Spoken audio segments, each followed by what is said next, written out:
She even said to me, like, what's even worse, tell out DJ.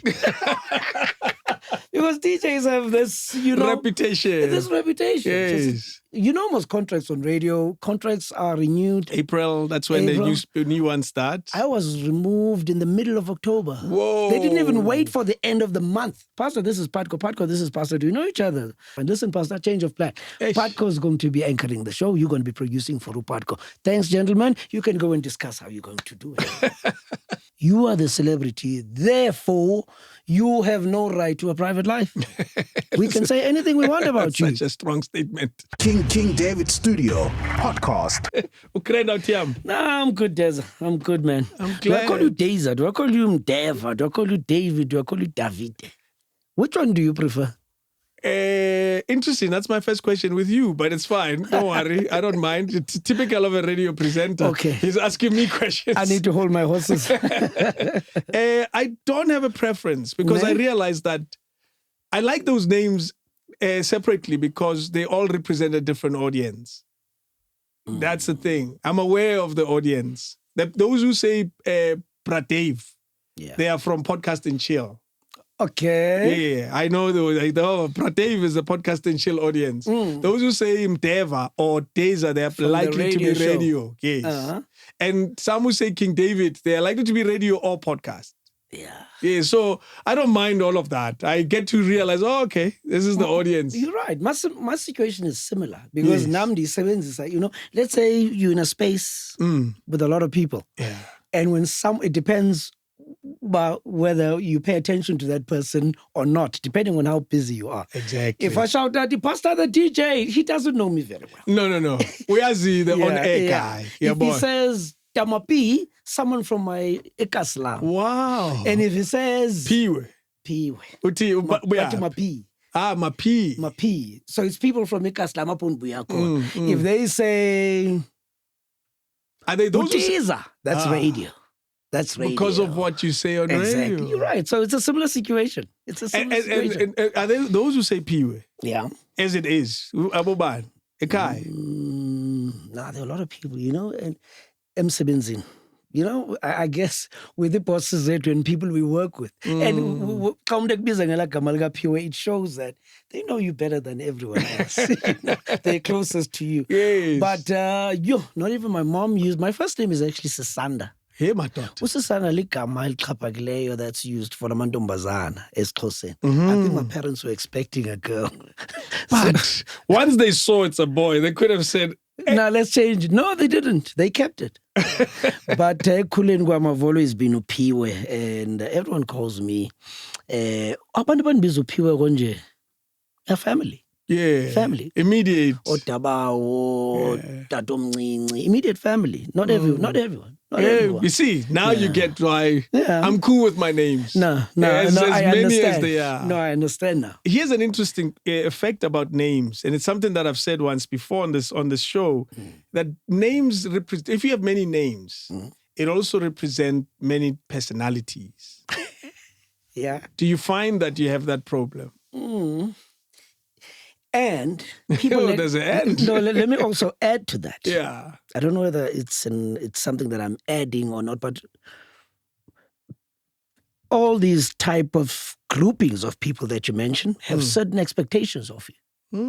So not only is it personalities, it's also what they expect. It comes with expectations. For instance, let me give you an example. If I'm at a shop, or in fact, I'm in a mall, I'm with my kids going shopping, and this person sees Pastor. Pastor the DJ. And he doesn't see that this is Upiwe. This is Udade, in fact, for that matter. I'm a father now, I'm with my children. For Rihanna, it doesn't matter. It doesn't matter. In fact, I've seen them pushing the children out of the way, or even giving the children a camera. Please take a photo with myself and your father. I'm like, but I'm Piwe right now. I'm daddy right now. But people, it's always difficult for them to separate between those different characters. You understand? Yeah. There's a certain expectation. I listen to you every morning. Upaya and Jace because of us. Therefore, you must. You are who you are because of us. And whenever we demand your attention, you shall give it to us. How do you relate to that expectation? I think in the patience, and of course, us, when you're dealing with whatever situation that crops up on you all along, one, keep your calm. Because at the end of the day, when you are rude to that one person, you never know how many people that one person is going to influence. That's true. Simply because, they were not considerate of the situation you were in at the time. I could give you all my attention, but unfortunately, now is not the right time. And some people will misinterpret that and say, of course. Yeah, what? Yeah. We're going too long. Exactly. And I always explain that, listen, I think this is the wrong time. Yazi, even at a restaurant, we're busy eating the family, and somebody just says, but no, we're leaving. You have to come with us now. I'm like, but I'm eating. This is family time. Yes. But now I have to get up and come back. And my family has grown used to that. I think they grew up with situation. With this. They don't know any other life. How do they relate to it, Bona? When someone says, take us a picture. They're okay. Yeah. They even offer to, can I help you with your camera? You can join in. I mean, there's no other life. They were born into this. So. And take it or leave it for them. They can go to school because of this. And it's because of this. That's incredible. How old are they now? I've got a 21-year-old. Because he went to the bush 2 years ago. Whoa. So that's him. He's at tertiary right now. And then after him, there's a 16. Yeah, his younger brother's 16. Yeah. And then sister was born in 2010 during the World Cup. No. Well, kind of. No, there's 14. 14. Yes, 2010. Yes. Yeah. Then there's a 2.5-year-old. Yes. So you can imagine between the girl who was there, longer Klesha, she thought she was like, she was the apple of daddy's eye because she was the only girl. It changed. Boom! 12 years later, this other one comes. So life happens. Yeah, but she's still the princess of the home. But even the little one, I learned so much about myself, more especially having this little one. The last one. Yes, because I've been married twice. Maybe we'll talk about it No. later. Yes. My research, I found that like Elentani brave. But with this little one, I think, in fact, this little one is the luckiest out of all four. Tell me. Because the first one, I was an up and coming DJ. And the other two, I think, Laura 2010, there was one from 2009 at the beginning of January on the 14th. Yeah. Same birthday as Amaza, by the way. Oh, yeah. That's how I remember it birthday, yeah. Yes. So 14th January, 2009. So 2010, I had the girl. And when I joined Mhlobo Wenene, I was on the up and up. That's when my life started getting busy. So that's 2010. Yeah. Yes. That's when my life started getting complicated. I was all over the place every weekend. So they really never had ixesha nam. Right now, this little one, I can take gigs when I want to. If I say, no, I want to rest that weekend, he gets 100% of my time. Exactly. Unlike the other ones. But you realize that it's not you being less busy. It's you choosing differently. You just said it. You said you can decide to take the gig or not. That means now we're kulile now compared to 2010. Yeah, hence I'm saying that at that time I was still chasing. At that time I was still trying to establish myself, more especially on a national platform. Yes. So, but this one, now that you're into say corner, Lona Usman says Masabab, say and he doesn't know any other life. He doesn't know any other life. Wow. But there's another life, maybe when he's old enough to understand. No, do you remember? Your father used to do this and that and that and that. It's like, oh, that doesn't seem like daddy. That doesn't seem like I don't daddy. believe that. So this one is born into a better setup. Yeah.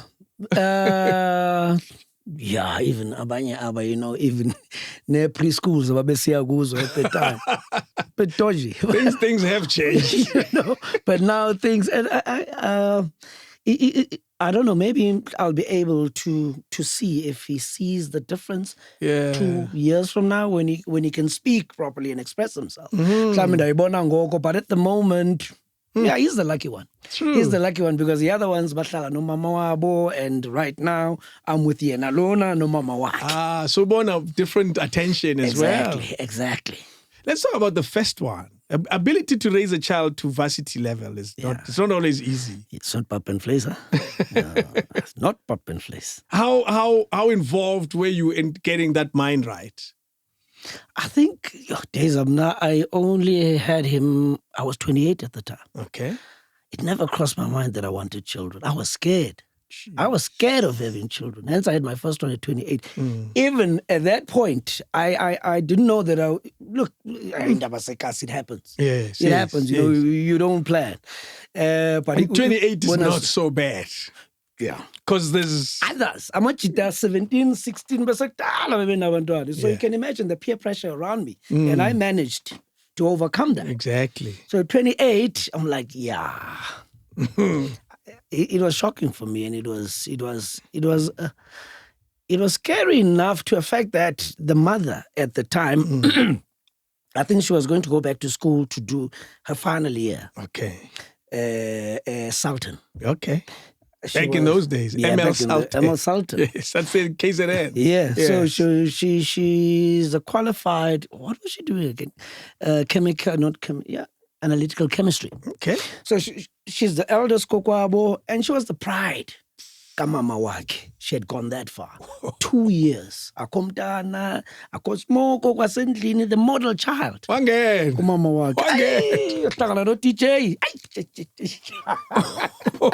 Hlangana no DJ. And I'm going to bring this back why I'm saying hlangana no DJ, because there is something to do with that.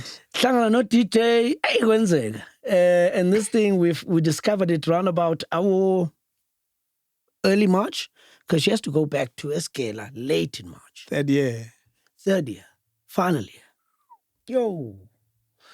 She told me. I'm like, yeah. No, yeah. Izawufuna abazali lena, and this is very serious. And she had to tell her mother before she left. And I was summoned by umama wakho. I've never met her. Well, she's seen me park the car outside the house, but I couldn't detain. I had to drive to Indawa Sebenza with mama work at her workplace. She came into my car. That was the first time I met mama work face to face, and she was in tears. As you know what the situation is, she's my eldest. She'd been an example for this long. I had dreams for my daughter. Of course. And this was the final year. It had been iminyaka wohlukana naye. She'd been divorced a long time, and she was a single mother, and she brought these children up. And now, this, boom. And she even said to me, like, what's even worse, DJ? Because DJs have this, reputation. This reputation. Yes. Even worse, DJ. So I had to commit myself at that moment. In the car. Right there. In the car. And I said, listen, Mama, I'm going to take care of your daughter. I will do whatever I have to do. Whatever, if culturally, when I have to pay for intaulo and this and that and that and that and that and that, I'm not going anywhere. You can relax. Yeah. No, now she had to change schools. Sultan. She had to go to Polytechnicon. This was a long time ago. You even said Saikumbul. Because like those who don't even know ML Sultan even now. Yes. So Polytechnicon even now. Yes. So she had to change schools and go to Polytechnicon, finish Lanyaga wake. And she did. So she went through all of that, pregnancy, carrying the child, school, then that. And I lived closer to a Polytechnicon, so she had to move in with me now. Ekai. No, but fortunately for me, my grandmother had moved out So I had the house to myself. Okay. She had to go into Indaba, but in an old age home. Okay. So we renovated the house, and my granny was living in town, the old age home. Yes. I was living alone in the house because my mom was living overseas. Yeah. So come live here. So kwalula ke ngoku, and this little man came in September walowa unyaka, and I decided after lentwana izelo ukuthi no man, I want to marry you. Let's do this. Maybe I think it took us about 3 years to get to that point. But no malume ndabathumela ke and science inhlawulo yonke lonto leyo. So I was officially a member of the family. Of course. Now I had this promise I made to umama wakhe. Yeah. So there was this whole So what are you saying? Yeah, you're saying it was always there in the back of your mind. Me tell you, DJ. So I was representing other DJs now. Boaba mitisayo. You say you represented my DJs. Thank you. I'm trying to change perceptions here. Okay, you did well. Without your knowledge, Machita. Sisonke. You did well. Yeah. Did you end up getting to marry her? Yeah, I think we got married 3 years later. The guy was, I think it was about 3. We even have him in the pictures of Mchato. In fact, he was, and I think it's everyone's dream. Of course. Flower boy or flower girl, and he was there. We ended up getting married, and I think we're married for 9 years. Yeah. It's a nice long stretch. Yeah, it was. I said nice. Can we scratch that? Okay. Oh, hell. Can you scratch the nice one? Oh, boy. But surely there must have been nice moments. Yeah, there were. Of course. Yeah, there were. But it taught me something. You know, in the Bayomshato, it's, you meet someone, you fall in love. Kube mnandi kubekwe phambili, promises are made. Gosh, I don't know why you guys make promises, but let's carry on. Expectations are there. come in. Yeah. Some they're unspoken. Yes, exactly. Unspoken. Yeah. Yes. You without even saying it. Let's not also forget that kukhona pressure ngaphandle. This person has friends. This person has family. You even have family. At family functions, uyeza mhlambi naye, she helps out as much as ezazi ukuthi angumakoti wala. Nabantu abadala befamily, umakoti, konje umkhwenyana ukhuluma nini? No. But you can understand though, because when you bring her closer to them, you're already saying she's the one. No, you're bringing her closer because unomntana naye, remember? Okay. So umntana wakhe xa ekhona naye apha, automatically ungowalapha but half. Okay. There's that one outstanding business matter. Exactly. That one outstanding matter. So she's here, but she won't be behaving ngendlela engathi unkosikazi because there's a certain way of dressing up. There you go. There's certain duties that are done by abachatile amakhosikazi. Now, she has to find a space. How they brought her up, they're going to tell her, listen, if we are A, B, C, and D, this is how you're supposed to dress. This is what you can do, and this is what you cannot do culturally, because give me an example of what they can't do and can do. Can do. In that transition. What's a stage? It's a transition. Yes. Look, okay. Right? She can wear pants. She's not the wife. But osele bhatalelo osele hlawulelo noba umshado ukafiki. But if inkomo ziyile kwareport kwathi sine intention yokwenza so. Ileta ile. Say a letter. Things have moved on. We send SMS. Come on, Days. You send a letter. What's up? I want a letter. Oh, what's up? What's up, right? If I ever get married, don't worry, babe. Imagine sending a WhatsApp to the family. Messages? Imagine sending a WhatsApp to the family saying, I intend to marry your daughter and we are planning to come there on such and such a date. Can you check your diary? Guys, siphila kwixesha le-AI ngoku. Kulethu. Can't be writing letters right now. I can't believe the poor trees, David. Come on. Think about the trees. Think about the trees. Okay, let's hear what she's not supposed to do. She's there.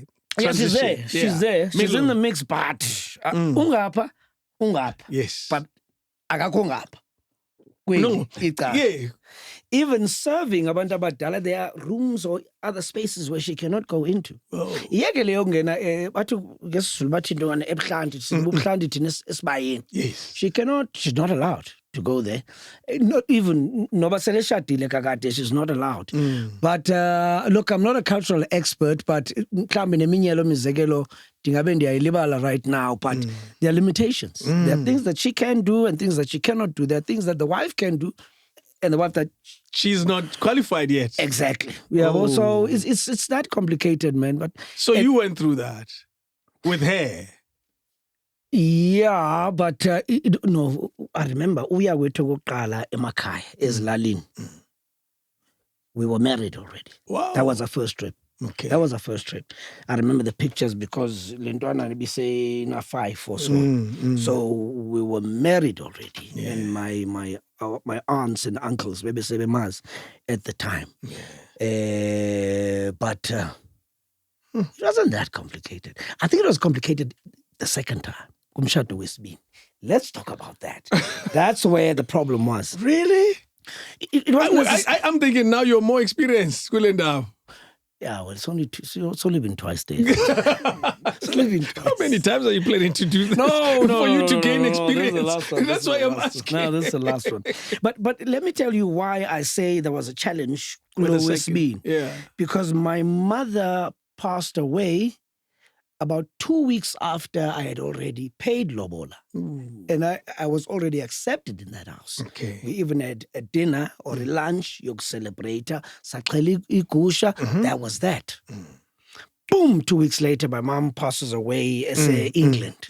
I know the story. We'll get to it. Yes. So that happens. Now, remember, my aunts, abakamncibisi, we're still waiting for a minimum chart.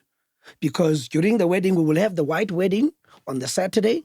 On the Sunday, siyamamkela. The traditional. Yes. We're now accepting the makoti. Yes. But sendiyenzile inhlawulo.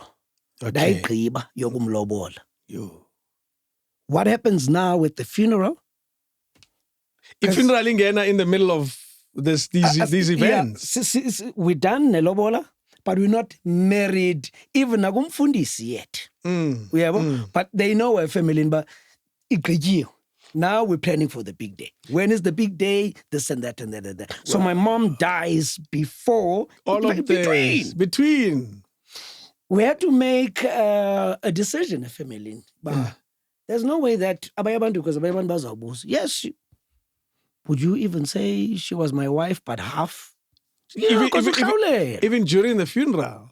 Yeah, but now even during the funeral, she can't be walking phakathi kwabantu with trays and this and that, wearing jeans, because she cannot dress as a intombazana ngoku. She's a wife. Ulotyolwe lo mntu. She's a wife. What was outstanding was the ceremonies, both ceremonies actually. I was about to say, the law, South African law would say you're done, technically, with lobol. You're done, technically. But you're saying there's still two ceremonies. There's the English ceremony that we call the white wedding. I think even in a celebration, I think they call it a celebration. That's it. And then celebration, then that means exactly. Where they ring a but if there are those three, there's three elements, right? Look, technically, if let me give you an example, an extreme example. The first one, if you pass away after the first one, the law recognizes her as a wife. Exactly. Yeah. The law says you are done. Sure. Done. Because others can't come and say, but they didn't celebrate. No. Exactly. Huh? You see, so that means even there, how she had to represent herself or present herself during the funeral had to be in the form of a wife, but not in Tombi. Yes, but going back to Leah Iti, we will recognize the first step. Yes. Leah yokucelwa kwakhe nokulotyolwa kwakhe kugqitywe. However, we've shorter celebrate lokulotyolwa. But now Asia, Satethi Asia, because this one we've covered already. That's it. So that means masimnxibise. Now we have to change the attire, into zakhona.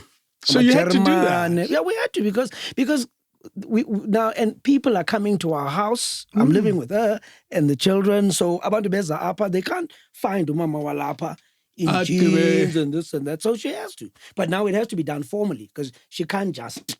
Wow. My dad's sisters have to dress her up. They have to bamiyale. What is that? Explain that. Ugiyala, she has to be given the rules of Elikai, what it means to be a wife. Kwelikai, apha emaqwatha. In fact, in general, even nendlela abophangayo, even the duke, they even teach her that. But esiXhoseni kakade, if ufike kwelikhaya oshadele kulo ungumuntu obhinqileyo and you discover that kukho abantu abaloyayo la.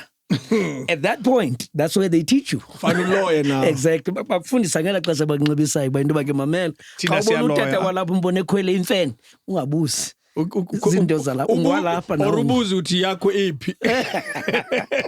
Wow. So we had to do that because imeko complicated all hlobo, and that was that. But you pulled through, and that you had to, I guess. Yeah, we had to. And then when do you do the ceremony now that you're carrying the pain of the funeral? Do you do the ceremony, the celebration as we call it? Do you do the celebration soon after? No, depends on you. You'll have to wait. But we still identified a date because we came to an agreement that actually we here, Sienzileleya even went to Mfundisi, and he blessed it. It was a small thing, celebration. We're okay. When the time is right, maybe classic could be 10 years. We'll do that. We'll do that because it'll be something bigger. Yes. You understand? There'll be more reasons to celebrate in the clash. So that's how it happened. We're still waiting for that day. Oh, it's still coming. Yeah, we're still waiting for that day. Wow. Do you know, I was taking calls on my show 2 days ago, and I was asking people, what do you know for sure about yourself? For sure.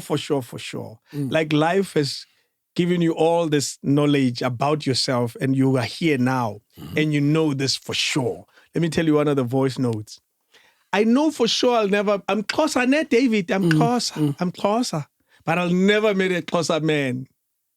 Soze. Why would someone say that? I bet you've heard it before. Yeah. Not even a lot of guys. You've come across this now. Amachita say Jews, I'd never marry a closer chick. You've heard that? Yes. Right? Yes. So and I've heard the other. The so one it that goes says both ways. Why do you think that is? Because I don't hear this. Actually, I've heard petty women say that, but they have a disclaimer. They say, I'll never marry a petty guy. I'm petty, David. I'll never marry a petty guy that has a mother. Ooh. They always put that. So the mother's always the problem. They say petty men. Yeah, they use their mom as an excuse too much.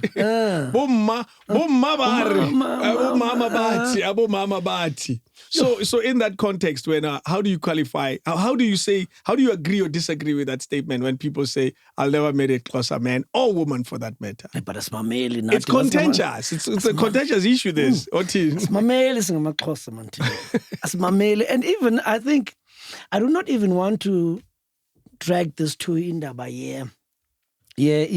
exposure to education. I mean, amaXhosa wherever, whether uthetha kumzini wezinsizwa. There's that chawe nongcondo. That's it. Using English. Behleli nje soko befuna uzenza clef. Yes. Apho bakhona. Are you saying that's an example of sorts? An example. Well, I think when at TV they were depicting, obviously TV depicts reality, right? And I'll not pick it up because, umXhosa apha khoyo must be a shiny umXhosa. But now imagine when you have umXhosa nomXhosa. The lady is closer, the guy is closer. Yeah. Yeah. The grass will suffer because two bulls fighting. Bulls. Exactly. Wow. But I don't know, it's just those perceptions mhlawumbi ne-experience yakhe umntu, and I guess the experience leyo depends on the individual. That's true. Because we all are different beings. You cannot generalize. No. Just because you had a bad experience, not all Xhosas are no, like that. Absolutely. Yeah. My language is getting better and better, and because I interact more with Xhosa, You're doing well, I enjoy by the it. way, I must say. Yeah, try, man. It's not easy. Yes, I'm going to try. Because isn't try a Xhosa word? Not believe. They're trying. Not their believe. They believe. They believe, yes. It's a Xhosa word. It's a Believe Xhosa is. Where were you born? East London. Well, so I'm told. Okay. East London, Frey Hospital. My mom was still a junior nurse at the time. Yeah. Frey Hospital, so I guess it was automatic. Mandezalelwe phaa. And I think Untitled Chapter even naye at the time. She was very young. I think she started nursing at the age of about 22. Wow. Yeah, somewhere around there. And what pushed her education? Who do you know who drove her education? Yes. Tatomkhulu wam. Tatomkhulu wam was a teacher. I only discovered recently that actually in the Eastern Cape, because he was based at Tinagha, they came from a Kerkut to a Tinagha, Paps Madlagane. There's even a hall named after him. Whoa. I never knew what the reason was. I thought it was because he was a teacher, an influential somebody, a businessman later, and only discovered about 4, 5, 6 years ago that actually he was one of the founding members of the ANC Youth League in the area. Tinagha, Port Elizabeth, what? I'm like, oh, I didn't know. I said, no, that's that why. He was a freedom fighter. He was quite forward. An activist. An activist. Now this is in the. My grandfather was born in about, I think it was 1920, somewhere around there. Yes. So in his youth, in the 30s, 40s. Exactly. 30s, 40s, somewhere around there. So he was very active at the time. Those who remember always say, hey, Tatomkhulu was a prominent somebody. What's his name? Simon Paps Madlagane. So Gune Hall, Namaj. Yeah, there's a hall. Not far from his butchery. Yeah, Paps Madlagane Hall. It's there. Wow. I remember this colleague of mine, Umafa, whenever he's doing shows there and we giving a kick card, he says, I'm having an event, Paglo Pass. Referring to you. Yeah, referring to Wow. Paps Madlagane. My mom's mother also was a teacher. So she was born ngotishara ababini. And I think that's how they met to Tatomkhulu nomakhulu kakade. She was destined. Teaching. Yeah, Yes. she was, and she went on. Yeah, I think my mom, with nursing, I think she went as far as getting a degree from the University of PE, UPE. She also has a degree as well from F40 in nursing as well. So she had a passion for it.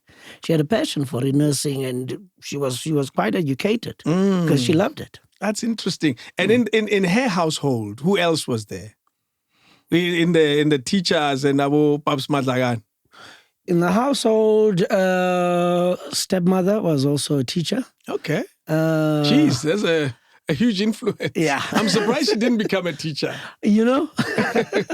But education, I think it was something that was very, very, very, very, very important in my grandfather instilling on abantwana bakhe, more especially on the side of my grandfather, because my mom she's the eldest. Well, she was the eldest, a nurse. Younger brother was a civil engineer. My uncle also late. Whoa. There's a doctor somewhere in the equation as well. She's still alive, Magazwam. She lives in East London. Who else? And it's an old doctor, not a young doctor. That means the influence was long ago. No, this was a long time ago. I think Magazwam started working around about 1981 as a doctor, and she still practices now. She's in East London. Yeah. Who else do we have in the family? Now that you started, you can't forget. There's like others passed away. Yes. Even Uva Rhodes University. My mom had a sister. Well, she was an aunt to us, but she was about 4 years older than us. She went to Rhodes University at the time, but she passed away in a car accident in the mid 80s or late 80s. Yeah. But in a nutshell, there was a lot of educated people. Yeah. From the side of my grandfather, from my mother's side, it just goes to show that abantwana bakatishara, he always made sure that you go to school. I like that type of upbringing because upbringing your parents tricky. It's tricky for them, tricky for the kids. But I like the strict type of upbringing. I like the results of it. Like the process of it can be quite tricky for both people. Yeah. Ukuthi, akangithandi. It could also look like that as a child. Ukuthi, lo muntu akangithandi is forcing me to do these things that I don't like. Yeah. But when you look at the results of it years later, you say, that was a good thing that she insisted on this and insisted on that. How does that reflect in the way you raise your kids? Yeah. I and okay, let me make myself as an example. Let me use myself as an example. Now that I'm gradually getting closer to 50, my life has been a party for so many years. I mean, I started working for the SABC at age 23. CKI. Yes. I was on air, I was DJing, because I started as a DJ, and then that influenced me into getting into radio. So I was DJing at school, and then I got into that. So my life has been about radio and parties. Radios, parties and events and this and that and that and that. Yeah. And with my children, obviously growing up in this situation and seeing that, Daddy, do you call this work? Because you're having the time of your life. Like every weekend, where are you now? Where are you going this weekend? No, I'm flying out. I'll see you on Monday, maybe on Sunday night. Yes. So with them, I always instill into a team, look, do something that you love. When you wake up, you do that because you enjoy it. You won't even call it a job. I remember, what's that saying, that quote, Samuel L. Jackson? Yes. Find something you love and you'll never work a day in your life. Yes. So it's something like that. And basically, that's the motto. That's what I'm teaching my children. Yeah. Now, first year, my son, somewhere in the family, I don't know where this comes from, we're good at drawing. I never went to school for that. Yeah. Even my older brother, same thing. Very talented. Whoa. He even teaches that. Jeez. And no formal education? Nothing. Nothing. So even with the children, my oldest, he's a mean drawer. Whoa. His younger brother, a mean drawer. No one ever taught them. So when he got to grade 12, I'm like, what do you want to do? And he said he wanted to do, marketing design. Okay. Did that. So, and with marketing design, the first year, even decide cups and bottles and anything else. Yes. They can even design that light. Exactly. What it must supposed to look like. Yeah. So he got into that and he said he enjoys it. After a year, he says, nah, Daddy, this thing is turning into something else now. Now we have to do business in the second half of the year. Now we have to do marketing. I'm like, no, but these things go together. He says, no, I want to draw now. I'm like, okay.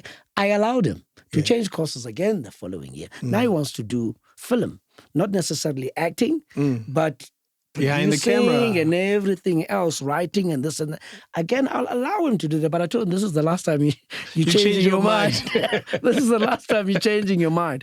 So there is that freedom in my family, and that's something I instilled in them, that do what you want, as long as when you wake up the next day, or we wake you up at 12, as I said, you feel like, let's do this. That's true. As long as you enjoy what you choose to do. Yeah. Here's the interesting thing about that, about the example I used earlier with your parents and your grandparents. They had very few options. Very, very few options, limited options. Teacher, nurse, police officer, that kind of thing. And that's it. Even to get a doctor out of that system was a huge story. And that's why I asked about whether it's an old doctor or a youngish doctor. Yeah. To get a doctor out of that system was very tricky, because there was only one institution that offered that education, the University of Natal. So they had to fight for this thing to happen. Even with my uncle, the one who's a civil engineer, because my mom is number 1, my uncle was number 2.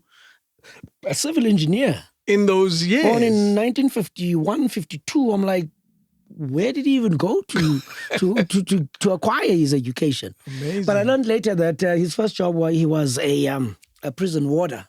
So after a couple of years in prison warder, he decided to apply and further his education on the side. And later on, he qualified and moved from there, and boom, the rest is history. Amazing. Where you were born, the pecking order. Are you 1, 2, 3? I'm 2. What does 2 look like? I'm 2, but it's a weird space. I'm 2 and there's 3. So I'm 2 and I'm middle. Yeah, same here. Oh, so you're also 2 and middle. Are you boys and girls? What are they? All men. All boys. And I don't know whether this, or from my grandmother's side, where I grew most of the time, where I spent my time growing up, I think there's only one girl. From my uncles, 3 uncles, Whoa. all boys. One uncle has one daughter out of them. Even my aunt, Umagazwam, in the group, she also has 3 boys. So there's one girl, and we all spend time Gomakulu. That's why we grew up. One girl out of how many? I think there's about 15 of us. One girl, all men. One girl. What? Mama. You guys needed a lot of cattle. I know. To pay for because there's little coming in. There was little coming in, you're right. Wow. So I'm the middle one. How it felt like, there's some things that I missed out on in life because my brother messed up. Tell me. So my mom, she burnt her hand. Gezinto ezininzi ebezenzela this one. And then corrections. Zenzo pagum. Even totally bicycle. Yeah. And that was a bad decision. Yeah. I'm not going to get a bicycle. H. I'm not getting a bicycle ever. Why? Because Lorna. Wow. You know. Why pulley? So, yeah, because of that, I also remember, I even with the education, we're multiracial schools. Remember the time, the St. Andrews, you know about St. Andrews We know College. all about it. To us, we're very far. For you to even get those opportunities, it's amazing. Yes. Yeah. But my older brother, he got an opportunity to go to St. Andrews. Often I was standard 6. And I was still a primary at the time. And obviously, like I sure. That's where I'm also going. So I'm 2 years behind him. Hey, he was good at his rugby. But a report was that he was better at rugby than Esngcwadi zakhe. And with all the wasted fees. Jeez. Now my mother was left with umdu on her results as in a kontle, but they said he's good at rugby. He's got a future at rugby. And they've tried to have my mother Nancy Gaba Pagati help the child. Please mediate. No, because Uhlala hostel so we live in King Williamstown. So everyone tried, but his focus was just rugby. He enjoyed sports. And unfortunately, because of that, they couldn't keep him at school. So he had to go and find this colleague corner. Look, mom sent him, but that was punishment. She sent him to Lady Frey, a school about Fremantle. Like imagine from a Model C school in the late 80s, straight towards Lalin, boarding school as Lalin. With no electricity, no proper sanitation, and all of that. He went there. Now, obviously, for myself, no. So when it got to you? Yeah, no Model C education for you. We're still paying for those fees. We're still paying for those wasted fees. So you didn't get that? I didn't. Eventually, this is how it's happened. It was not supposed to happen when I got to standard 6. That was Mandela one day in 1990 when Mandela came out, right? Okay. So from standard 5, there's a group of us as friends. We're very close. And even Nagundaba year results a class in top 4, top 3. Okay. So that was that healthy competition in what you did. So there was the Siskai government at the time. A friend of ours, Utadewake, was an ambassador for the Siskai Evelcom. Okay. So for this friend of ours, Abazalbake, we're going to send him to CBC. In Pretoria? There's many CBCs, I forget. CBC, Evelcom. So with him, and of course, Utadewake being the ambassador, homeland, there, obviously, and of course, his results. So as friends, we chat about these things. And he's like, do you also want to come, guys? I can talk to my dad. And no, please try. Azame we went for interviews, Satatwa. What? This is in 1989. Satatwa.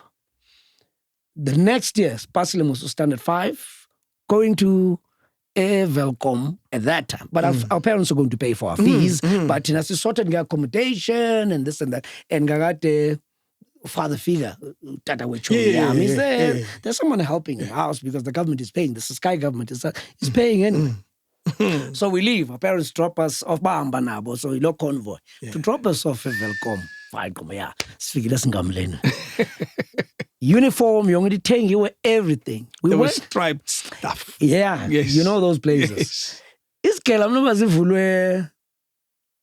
I'd say iveki elate pa January. Okay. Utata Mandela uphume nini?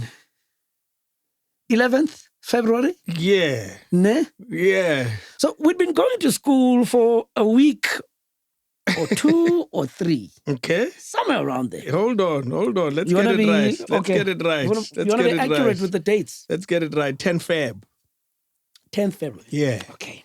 Yes. We'd been there coming from about my 20th something. Yeah, well, so that's the 20th, maybe 27th, 10th. So that's almost njengaphansi nje kwenyanga. Ne? Yes. Is it 10 Feb? Sorry. I don't 11th, want to be. man. I think it's the 11th. 11th. Yeah. It's 11th. So that not 10. Mandela's released. Yes. It was on a Sunday when the news came on a Sunday Times. This once a picture Mandela kokuqala. We think this is what it's going to look like. Because we didn't know. Remember the front page. We went through the whole Times. time of not knowing how this guy looks like. Yes.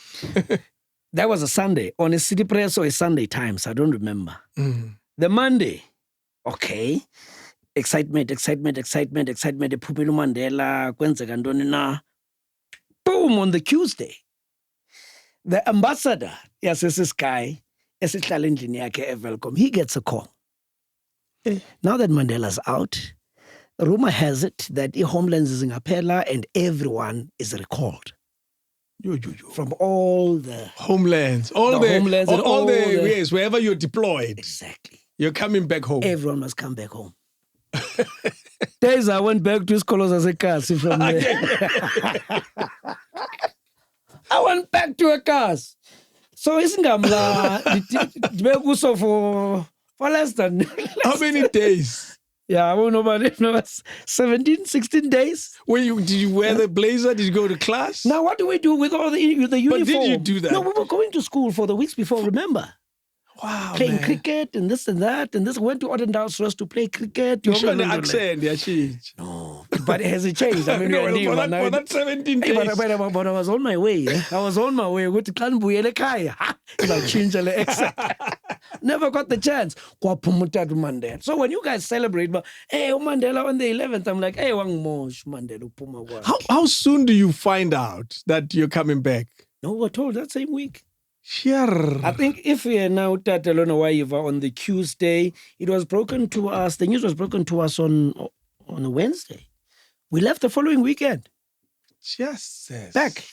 Eastern Cape. Even your connection, the boy who's yes. Because time pack up, go back to Sky. We're all left. Simnike Wakabanisa was one of the 3. What breaks my heart with that story is it took a while for the new South Africa. Yeah. For 1994. You could have done so much schooling during that transition. What was the urgency? That's what breaks my heart about your story. From the government. It was the Sky government, so I guess there was nothing we could do about it. And you were riding on the ambassador. He believed. Mabati, you can't ask questions. There's nothing you can do. Hey, can you whang right now? You'd be a different person. You would have played cricket. Perhaps I'd have chosen a different career path even. Most likely. It's amazing how some things, they can derail. Well, and I'm not using derail in a negative way, but they can just change the course of your life just like that. I don't know where I would have been if it wasn't for that. It's always interesting when you go back to those moments.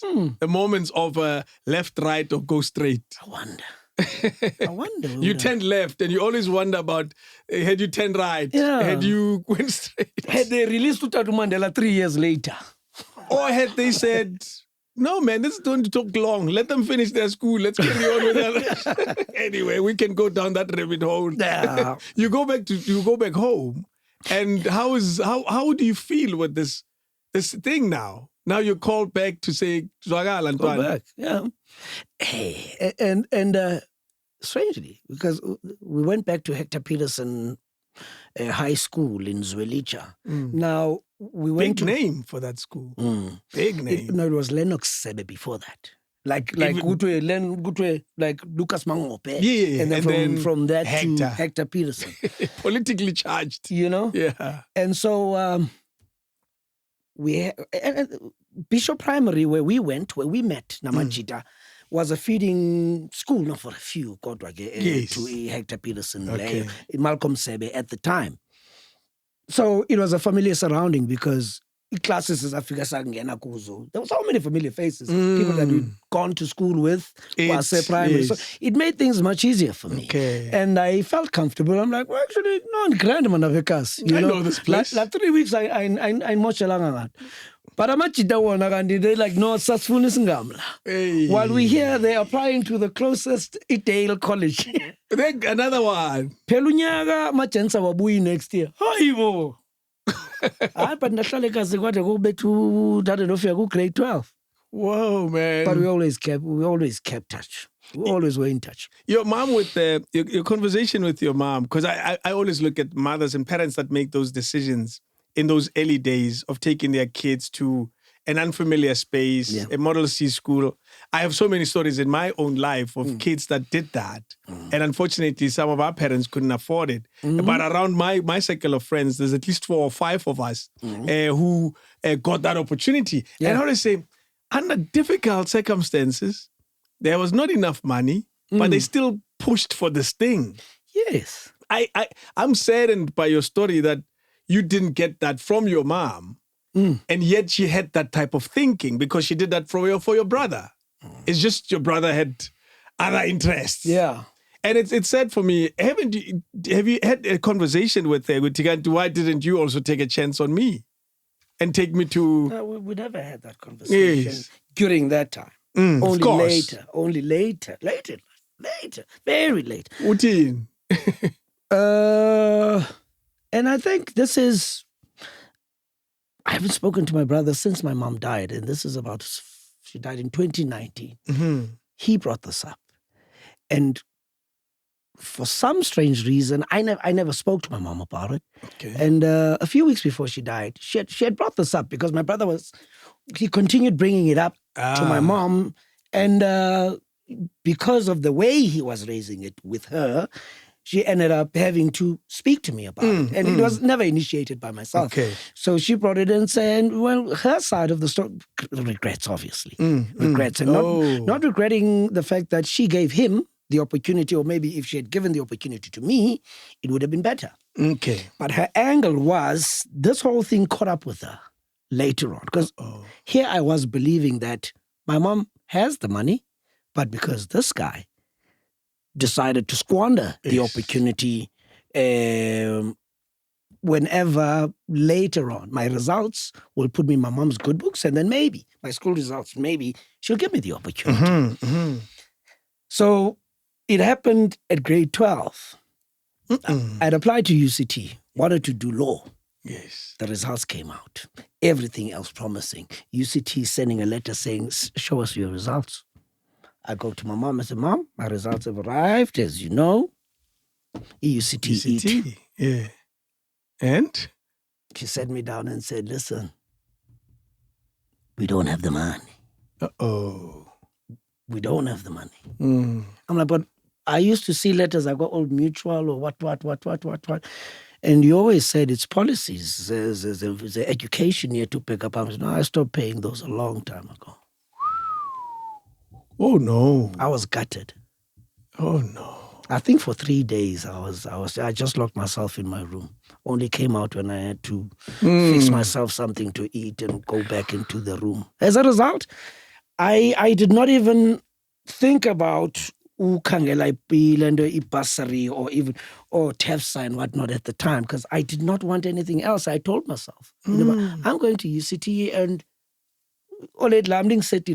everything is ready. And I discovered at that moment, this is not going to happen. There's no money. This is not going to happen. So you're going to from Evelcom, we had to go back. This one was again. And it feels even bigger. My mom disappointing me again.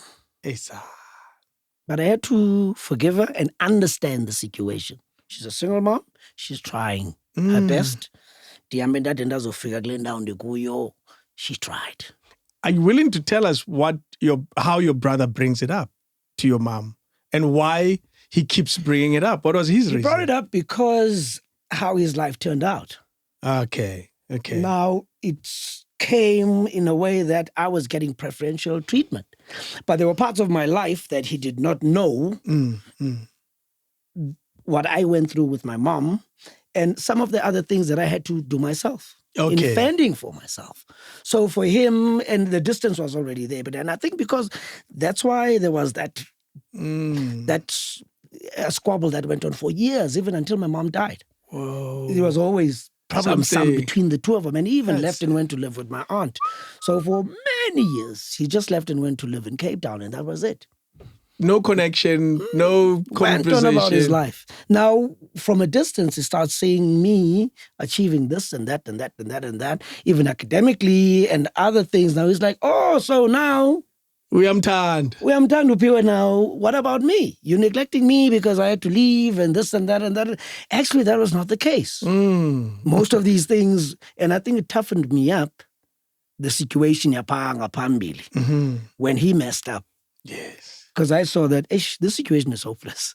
And if I keep on relying on this, I'm going to be disappointed again. You have to, and what did you end up doing? Rely on yourself? I had to rely on myself. How did you do that? Start with how I picked myself up from grade 12. That moment, that disappointment. That disappointment. So in my mind, econ into 80, you're not going to school this year because you were not prepared for. So what do I do? Sure. I stayed at Kasi for about 6 months. I know I've got grade 12, but I've got nothing to do during the day. I end up, in my shop. It's the worst result of this problem. In my shop, and I'm standing with older guys who've been up in Lokshini. I end up stopping. That's what you do because I will not go else. Or you just stand there because you've got nothing to do. I'm like, no, man. A few months later, I'm like, this is not me. This is not me. Jesus. This is not my life. I'm not supposed to end up like this. I have to do something about this. My mom was living in Joburg at the time. She was doing this moonlighting thing. Remember, there was a lot of moonlighting happening at these private clinics in Johannesburg. And she knew what my dreams were. But, during that time, I think I told my mom I want to go back to school. It may not be UCT, but at least for the last 6 months of the year. Let me join the Boston City campus. Okay. Boston City campus had recently opened in East London. So, it's semester courses there. So I did semester courses for the last 6 months. So this semester courses, I think they carried me into the following year and the year after too. So that was 2.5 years. But what were you studying? Public relations. And why? Do you remember? Because someone with a connection at Boston, a friend of mine, he said, I think since you want to do radio, they've got public relations there since you want to talk to the public. Hey, man, it's good enough. Actually, can you get me in? Sure, no, let's go. Anyway, he was in the SRC. So it made things easy for me. There's influence. So I ended up doing public relations, but it's helping me now, actually, because I didn't know. That I can actually use that. So from that point, my mom in Johannesburg, she knew that I still had an interest in radio now because radio was keeping me company. When you were, that's 6 months? Yeah. That's when I started falling in love with radio. That's 6 months? Before that? Before that, my mom, she didn't know that she was instilling that in me. My mom she was playing the radio, Pagatendlini, even when we were sleeping. Whoa. In the car when we're driving. My mom loved radio. And here's what's interesting. We were listening to Radio 5. Jeez. Who was on then? Martin Bailey. Who else? Tony Blewett was there at the time as well. That's old. That's Radio 5. Radio 5. Not 5 FM. No, Radio 5. Yes. Who else was there? Alex J? Of course. One of the longest serving soldiers. Yeah. Who else? Mark Gilman. Mark Gilman? But young Mark Gilman. A young Mark Gilman. Not breakfast show Mark Gilman. When you push it back to, I'd say, yeah, people like Tony Blewett. That's when the Kaloklaganip. So I was exposed to that kind, even not the East Coast Radio, but what's the station? That produced Kenny Maestri. That was Just Ice. Yeah, on the beach. And on the beach. And yes, it was broadcasting from Durban, Capital Radio. Capital Radio. Yes. So that's the kind of radio I was exposed to growing up. Yeah. And little did I know that I was falling in love with it. Only it dawned on me after grade 12.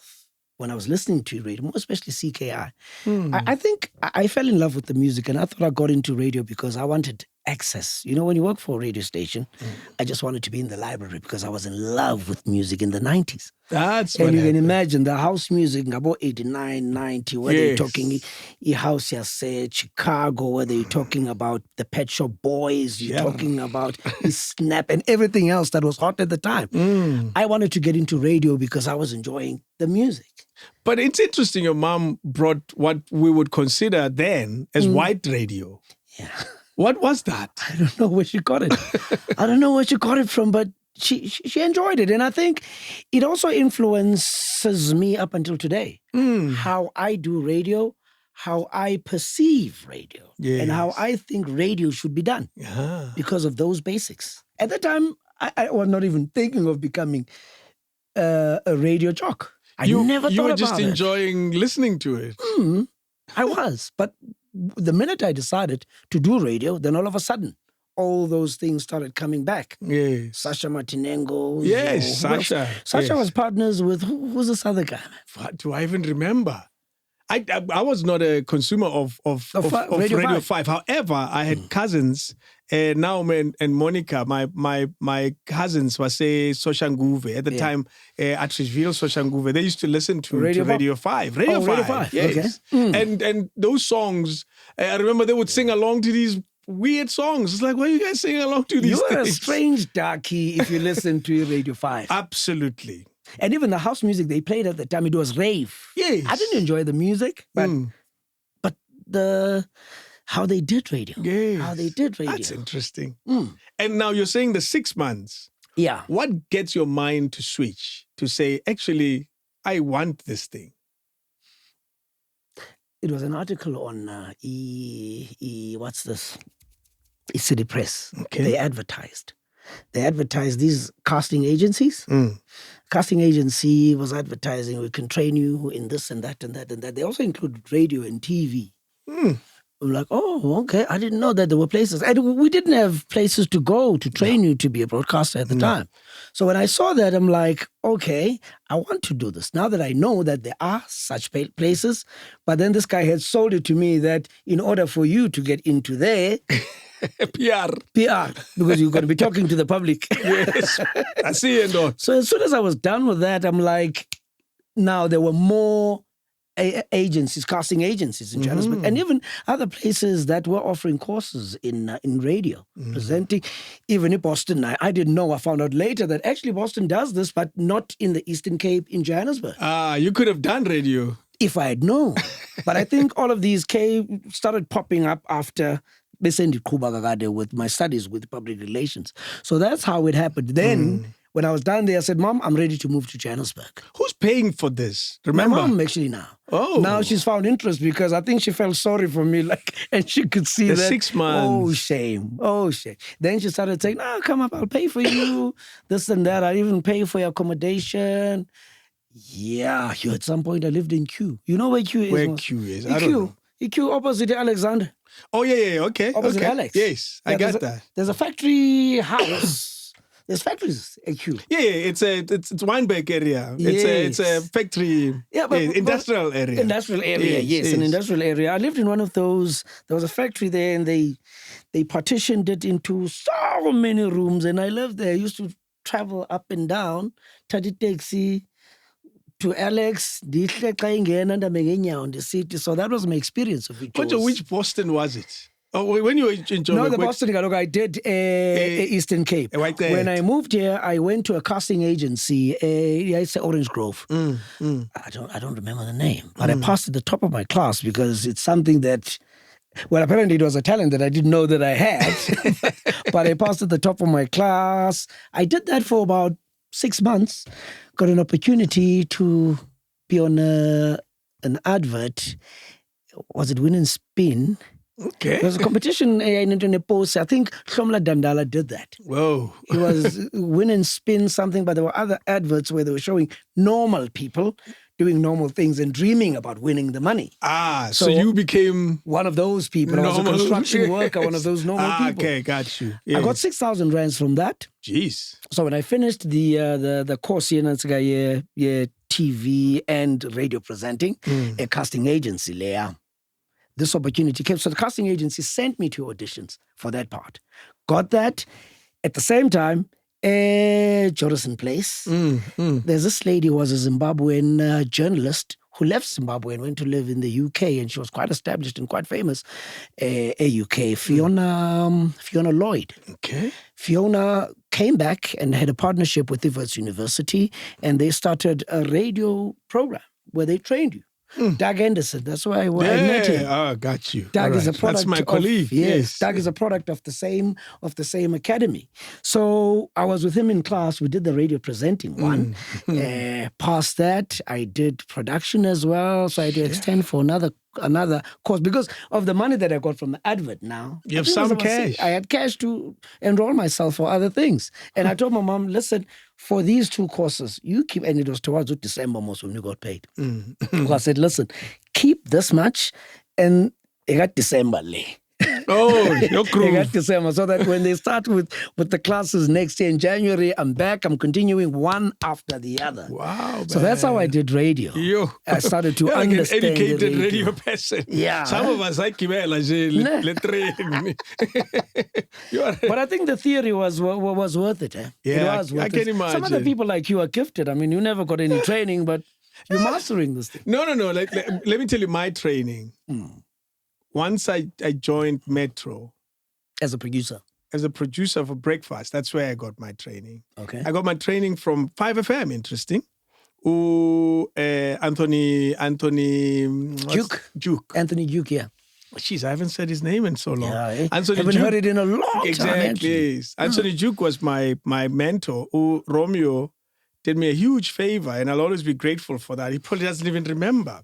He gave me to Anthony Duke to mentor me. I would have to meet Anthony Duke once a week for 30 minutes, an hour. And no, he's training a producer here, not necessarily a presenter. How does that work? To do a better show. Remember, we're given a huge responsibility to produce a breakfast show, and we had not done that before. I hadn't produced a show in my life. I didn't even know what producers were supposed to do. So, and no eyes hadn't done breakfast before. And we were given this huge job, and Romeo wanted to make sure that it's well looked after, and said, "Look, we hired them. We might as well train them." But how does it, as a producer, because you're not the one on air? No, but so how can he tell that David in the background? Because the product you can listen to is the final product. Yeah. He wouldn't have known, but what he was making sure was that I get the content right. Okay. I know how to manage my presenter. I know what the presenter is supposed to do. I know when the presenter doesn't do the right thing, and all of that. And little did he know that he was teaching me to be a presenter. In the process. That's the lesson I got. And that was a huge, huge gift. And for Anthony Duke to even say, it's okay, 30 minutes, nothing. And I would meet with this guy once in a while, and he would show me the ropes, and eventually it was good. I don't need this anymore. I'm good. And how did you graduate from that? Do you even graduate from that? There's no certificate. There's a we don't have time anymore. Yeah, sorry, man. Yeah, no, you could. Sure. I've given this boy as much as he could. Yeah. And it's the craziest thing. He probably doesn't even remember that thing happened because he was literally the busiest station manager / program manager that you'd ever seen. / programming analyst, not even analyst, specialist for most stations. Absolutely. And for him to even give me a little time was a huge gift. Yeah. So that's what happened to that's my training. Before that was absolute I'm so tempted to ask you a question, but I don't want to turn this into pastor interviewing David. Romeo, why do you say Romeo? Because Romeo, he played a huge part, right? I remember when we spoke on my podcast where you said that you were just a normal guy writing an article, your opinions on radio. In South Africa. And Romeo actually started reading while he was reading your article and eventually said, Zora, let's talk. You write a lot of radio. Let's hear you do radio. But I'll tell you though, I had done radio at university. Yeah. But not as a course, as a campus radio station. Oh. And that's how the interest grew. I always knew I was interested in radio when I was in high school. And I knew that I would go to a university that had a campus radio station. Because there was a thing about campus radio stations at the time. Yeah. And I said, I want to do this at university level. We got to university, I struggled to get in. Yeah. For the longest time, I only got my break in December when it was holiday. It wasn't holidays, actually. It was November, towards the end of the year, when other kids were studying for their exams and they couldn't do their shows. Oh, so then I kept opened and then you have to... But what about you and your studies? Not. I wanted this thing. Yeah. I wanted this thing. I passed, fortunately, but I wanted this thing. Some way, somehow, you passed. When the opportunity came and I said, I'll take it. I'll do it. That's when I got my break. So I didn't do formal radio like training, you. No. You were... Actually, when I look at your story, you're very lucky to have gotten something like that. We didn't even know you could train to be a radio presenter. At the time, yeah. We always called it a talent-based skill, like soccer. Yeah. If you got something, somebody will see it. Yeah. And fast forward many years later, a person that put me in the studio for the first time, Just Eyes. Yeah. Fast forward many years later, I'm producing his breakfast show. Yeah. Imagine that story. Imagine me producing for Upadko. Someone I grew up marveling and looking at him, and now I have to be the one managing this person. How do you tell them that, no, you're not supposed to do it like this, you're supposed to do it like that? That's crazy. But I think that was a good introduction for me into producing anyways. Exactly. We'll come to that. Yeah. You now, you're doing the school thing. Yeah. It ends. Yes. What happens now? Castillo, 26 Tau. Yeah. You go back following year. Remember the radio course, Institute ka Fiona Lloyd. Yes. So after I finished the production one as well, I started with the presenting one and then there was the production one. Yeah. I can put a demo together. We've got studios, practical experience I do have because they've got studios. There you go. Classic FM. We're using Classic FM studios. Studios, yes. Yeah. It's in so Joburg, that's why we did our it's a Jordison place, man. I know it. I know it well, yes. So now I managed to put a demo together, and over time, I change it to this and that. And what type of radio are you doing? Are you doing one at that time? Are you dreaming of? What type of radio do you think, your radio station, you're thinking? I wanted to do commercial. Yeah. I wanted to do commercial, more especially since I'm in Johannesburg already. YFM had already started a few years ago, so I was seeing myself on YFM, Metro even. Of course. Kaya had already started, but I felt like there were two, because I was I think I was 22 at the time. So I was like, nah, this is not what I want to do. Kaya ain't serious. And the music, there's that dignity element to it. Yeah, I want to nah, not this one. So I saw myself doing radio up in again in Gauteng, wherever, commercial. Yeah. Unfortunately, that didn't happen. I mean, I went as far as even sending it to Craig Malok. I don't know how many times. And why? He'd leave his officers. These people didn't even let me into the building. He'd meet me at the door. He'd meet me at the door. 2 consecutive years, bro.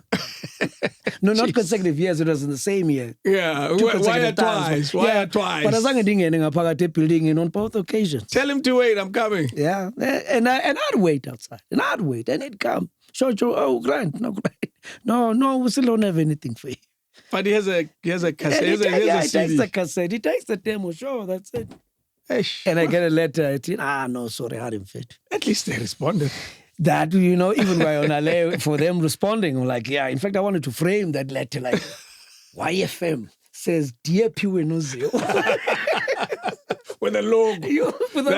But it still says, we're not hiring you, even in itself. But yeah, man, eventually that happened. And do you go back home? That was the only way.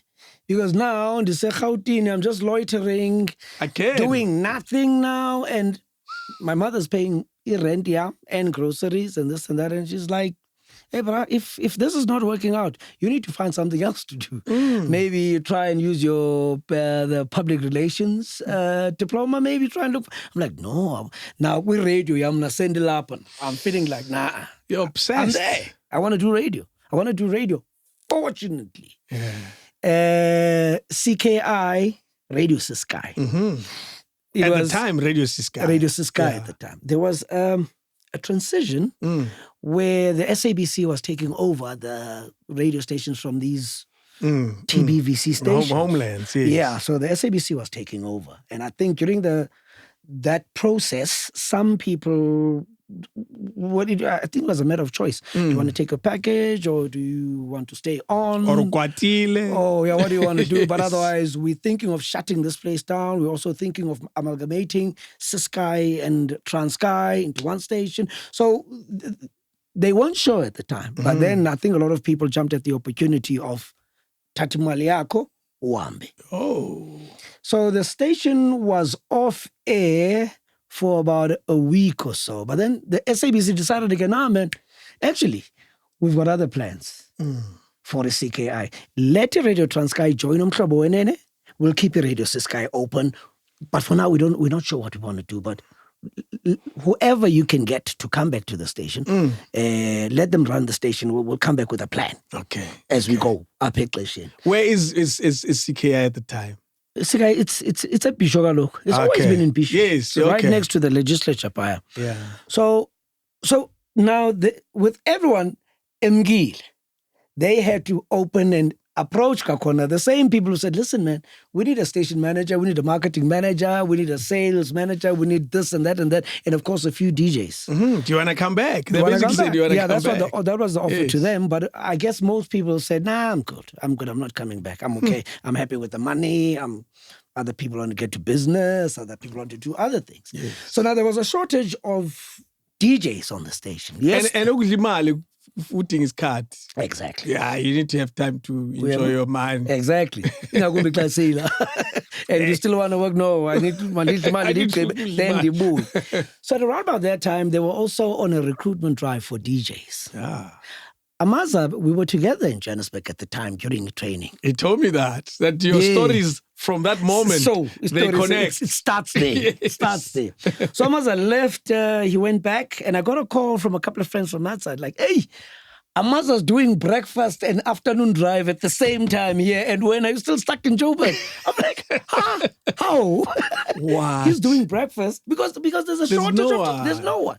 And the station, they were working from 6 to 9. They didn't have any. No, it was 6 to 12 midnight. Okay. And there was nothing happening between midnight and 6 in the morning. Yeah. So I had to go back down, and we managed.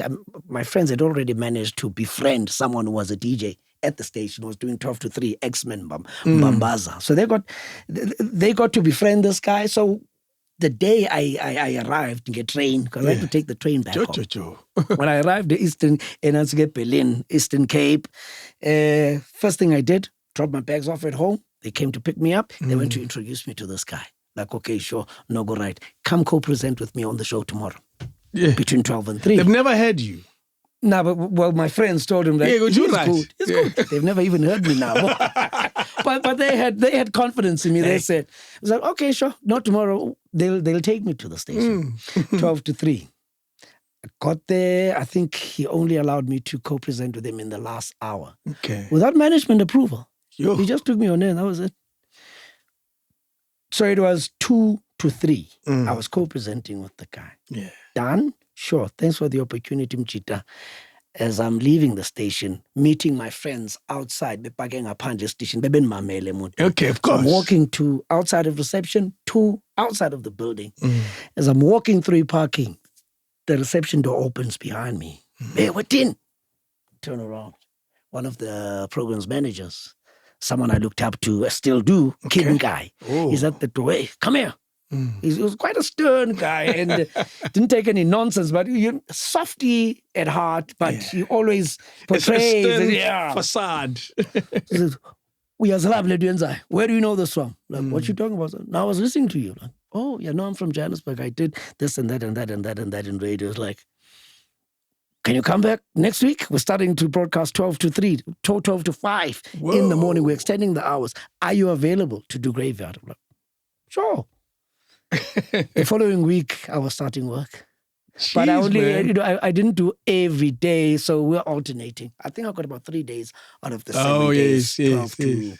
12 to 6 in the morning. And I volunteered, because I was doing that on a voluntary basis. Oh, they were not paying. No, they were not. Mm. So it was a voluntary basis until, I think that went on for a year and a half. Jeez. Were you Volunteering. able to afford this volunteer? Because volunteer requires... My grandmother had a spaza shop.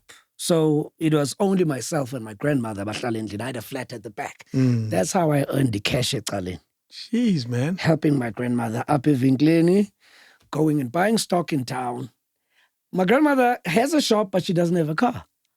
Yes. So I have to tata taxi, tata backseat and go driver. Ooh, ay. That seat and that seat and that seat. I did that 3-4 years. That's how I was making money. That's how I could even. I was talking for Rumakuluam for years, bro. I did that for some time. That's crazy. And a lot of people were surprised when they started seeing me being where I am. Like, oh, man. We used to see you. Yeah, even taxi drivers. I built relationships with taxi drivers. Because you needed many seats. Yeah, so that's how I was making money at the time. And that is how I was able to volunteer while volunteering, but also able to hitchhike or even get a lift to the station. Amazing. How were those years, though, those early years of radio for you? Like now you have an audience. Yeah. How was that experience? Like you have a real audience, not an imaginary audience. Because most of us as radio people, we had an imaginary audience for a long, long time before we actually had somebody listening to us. Actually, my friends, I think I came back with that mentality. And if you remember, as I say, I was fresh out of radio school and I had never been on a radio station. So this is my first time on the station. And no one is giving me pointers and no one is critiquing me. So I'm the man. I'm from Johannesburg. I know what I'm doing. Hey. But eventually one of my friends, I don't remember, he had the courage the balls to say to me, hey, slow down. Slow down. You don't have to rush this. Oh, I know that. To slow down. And fortunately, during that time, somehow, there was someone who knew Dixie Mula, who introduced me to Dixie. I was still doing the graveyard. And Dixie said, send me your demo and send me your tape. Don't record it, just record yourself during the show. The actual show. So that I can give you pointers. And there's so much that I learned from that. Whoa. Where was Dixie? Dixie at the time? Because I think at 5 FM at some point. Yes, it was at 5 because he had already left the CKI. He was in Johannesburg at the time. I think he was also doing TV at the time, if not after. Sports shows. He was busy. Yes, so this person introduced me to him, and all I wanted from him now was to mentor me. Yes. So I started recording these tapes every week. I'd send it to him. And he'd give me feedback. And that's how I got actually started getting better over time. What show do you do next from Graveyard? Interestingly, from Graveyard. Now, during Graveyard, I was introduced to Paul Mtikhaga. Okay. So Paul comes into the mix, and I'm told by one of the programs managers that there's this young man, he loves radio. He'll just sit here and he'll just observe you, how you do this. He's Paul. Paul. Yes. That's Paul now. That's Paul coming to come and check you out. Yes. So he sits here. Now, eventually, because of Paul being here, he has a car. Okay. His grandmother's car, a white Chico. So now I've got transport to go home. So because Paul now stays with me during the show and sits there until 12 midnight. Now I don't have to sleep on the couches. Jeez. Paul drops me off at home. Elita is about 20 kilometers from the station. And yet he lives about 15 or 10 Ks from the station. So he'd go and drop me off and then go home. The next day he comes and then I decide, no man, I think he's grasping so much because he understands what I've been teaching him. It was only a matter of a few days. So I decided to do co-presenting with Paul.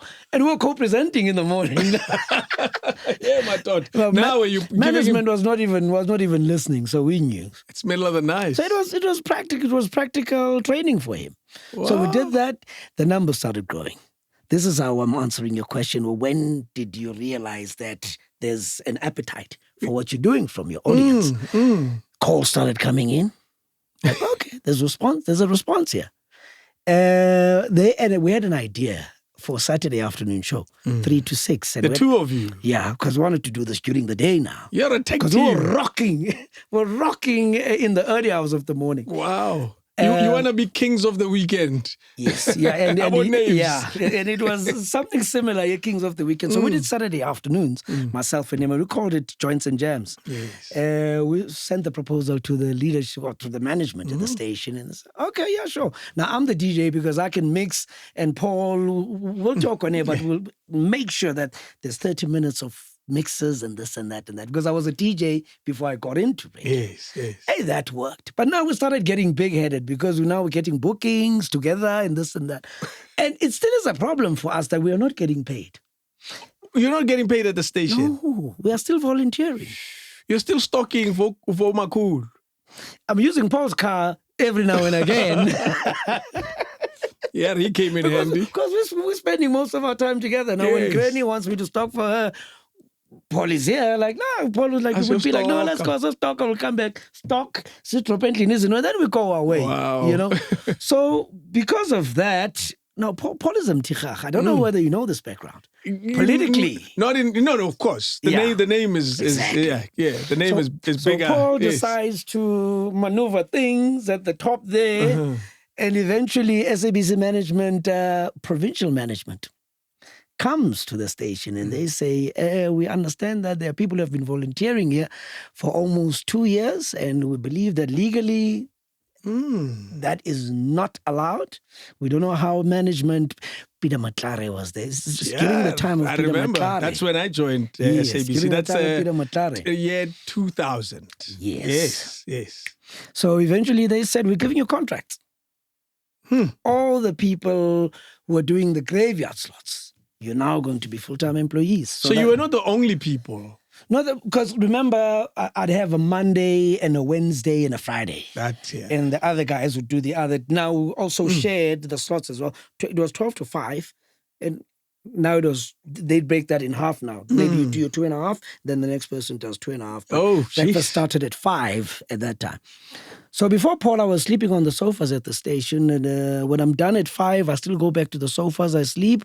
And then at about 7 o'clock when there's transport, I have to walk to where the taxis are during the busy time. But then I don't get space because the taxi is coming from Episho to a King. They're already full. So I'll only get transport at about just after 8. I get to King Williamstown. And it's only taxi was Of course. now, it's in the morning. taxis going back to a location. Down because people have just arrived in town. So you sit in the taxi Waiting. until 11 o'clock. Waiting for a taxi. Then you go back home. This was before Paul. So Paul was a lifesaver. He came in handy. At the Yeah? right time. Wow. So eventually we got those contracts immediately. It was not, I think that came with the contract. When they gave us the contract, they said, listen, we're actually moving you to 9 to 12. That Amaza slot. Wait So that a Amaza minute. can focus on breakfast. Yeah, because he's doing too much. Eventually, in fact, immediately, not eventually, immediately, when I got the contract, you're doing 9 to 12. Morning. No, evening. Evening. Yes. I did that for 3 months. And? They moved me to 12 to 3. Hey, where she is. So I was like, hey, yeah. It's moving now. This thing is moving. Can you tell at that time that your radio is also improving? Yes, because with Dixie, remember now, I had already been taking pointers from him. And of course, now I'm even listening to, because the best way to improve on radio is to listen to yourself. That's true. And be your biggest critic. Yeah. Don't come up with excuses. When you listen back to, you know what a terrible announcer sounds like. And when you listen back to yourself, if you sound like that terrible announcer, don't say, no, but it was because of the equipment, because of the mic. No, don't come up with excuses. Yes, you know true. exactly what you want to sound like. Until you sound like what you want to sound like. If you're recording of a previous show you've done, or today's show earlier, if it's not what you're doing, that's not how you're supposed to do it. Then improve it. Exactly. Yeah. So I was sort of like sharpening my skill in the process. Hence, coming to 9 to 12 now, 12 to 3, Hey. eventually breakfast. You were getting closer and closer. And then, Yeah, I just skipped to breakfast. I didn't even do afternoon drive. sure. So that was 3 months of 9 to 12. I did 2 years of 12 to 3. I called it Joints and Jams. Yeah. No, not Joints and Jams. So it was the Midday Madness. Oh. M.M. Nice That's what I used name. to call it. Nice name. Then I went. I would have put some royalty in it somewhere. I know you. Royal Madness. Royal madness. But then I went to breakfast. I stayed doing breakfast. I did breakfast after that for about 4 years. It's a long time. Yeah, 4 years. That was the longest I stayed on a show. 4 years. Were you aware of the magnitude of this beast called breakfast show on radio? Were you aware that you're getting into a big show? Supposedly. Yeah, you understand, right? Radio, not anyone just gets to do breakfast. Absolutely. And when you start shaking the cage and there's responses from local politicians and people pull you to the side and said, you're scratching too hard now. You're scratching You can't too say hard." that. Yeah, you can't say that. And yet the numbers, they're the highest on the station. I mean, I'm doing well, so Jeez. I thought at the time I was, according to myself, I was fulfilling my own mandate. But at the same time, I was stepping on a lot of toes because I was vocal politically now. Yo. And I think that's why I was moved from the show, because the explanation I was given when I was moved from that show, I was just told that we as management, in fact, it was only one person who was running the station. It'll always be we, though. Yeah, but we feel like you're speaking over the listeners' heads as a result. You're not connecting with the listeners. But I'm like, but the numbers. Yes. I've got the highest numbers on the station, and these numbers have been growing and growing and growing. And I was told, this is not a discussion. It was not meant to be a discussion. We're telling you that we are removing you from the show. To which show? 9 to 12. Where you'll speak less. Yeah, just play music. Yes. I moved. And this was, most contracts on radio, contracts are renewed. April, that's when the new one starts. I was removed in the middle of October. Whoa. They didn't even wait for the end of the month. They didn't even wait for the end of my contract. Do you think Mid-October. Do you say it conclusively that you think it was political influence of sorts? Yeah. Now, in hindsight, yeah, it was political influence. At the time, were you aware? I wasn't aware at the time. I wasn't aware. I was still hot-blooded at the time. So when they moved me from there to 9 to 12, I knew who was my competition at the time. And obviously, campuses. You've got Forte, you've got Rhodes, you've got Iwusu around, because this is around about now 2007, 2008, 2009. Yeah. My target audience, universities and technicons. Yes, of course. Eddie Zondi, he was having a ball at the time, I knew exactly what was going on. So what I had to do was come in and aim for the jugular. I came in and I had a promo that said, Eddie Zondi, usenjeni. Everyone had to understand what the mission was. What? You could do that? Yeah. You could even say a promo like that. I had one. It is on Usenjeni. It is on Usenjeni. Konamina manje. I like that.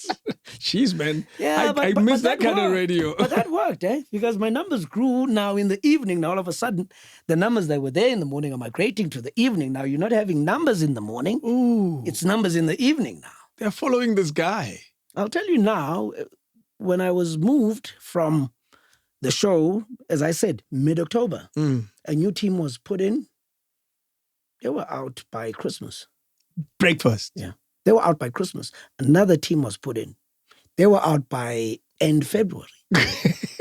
Someone was standing in just to finish the month of March so that they can acquire someone else who they feel was going to carry the show. So someone stood in to finish the year, basically.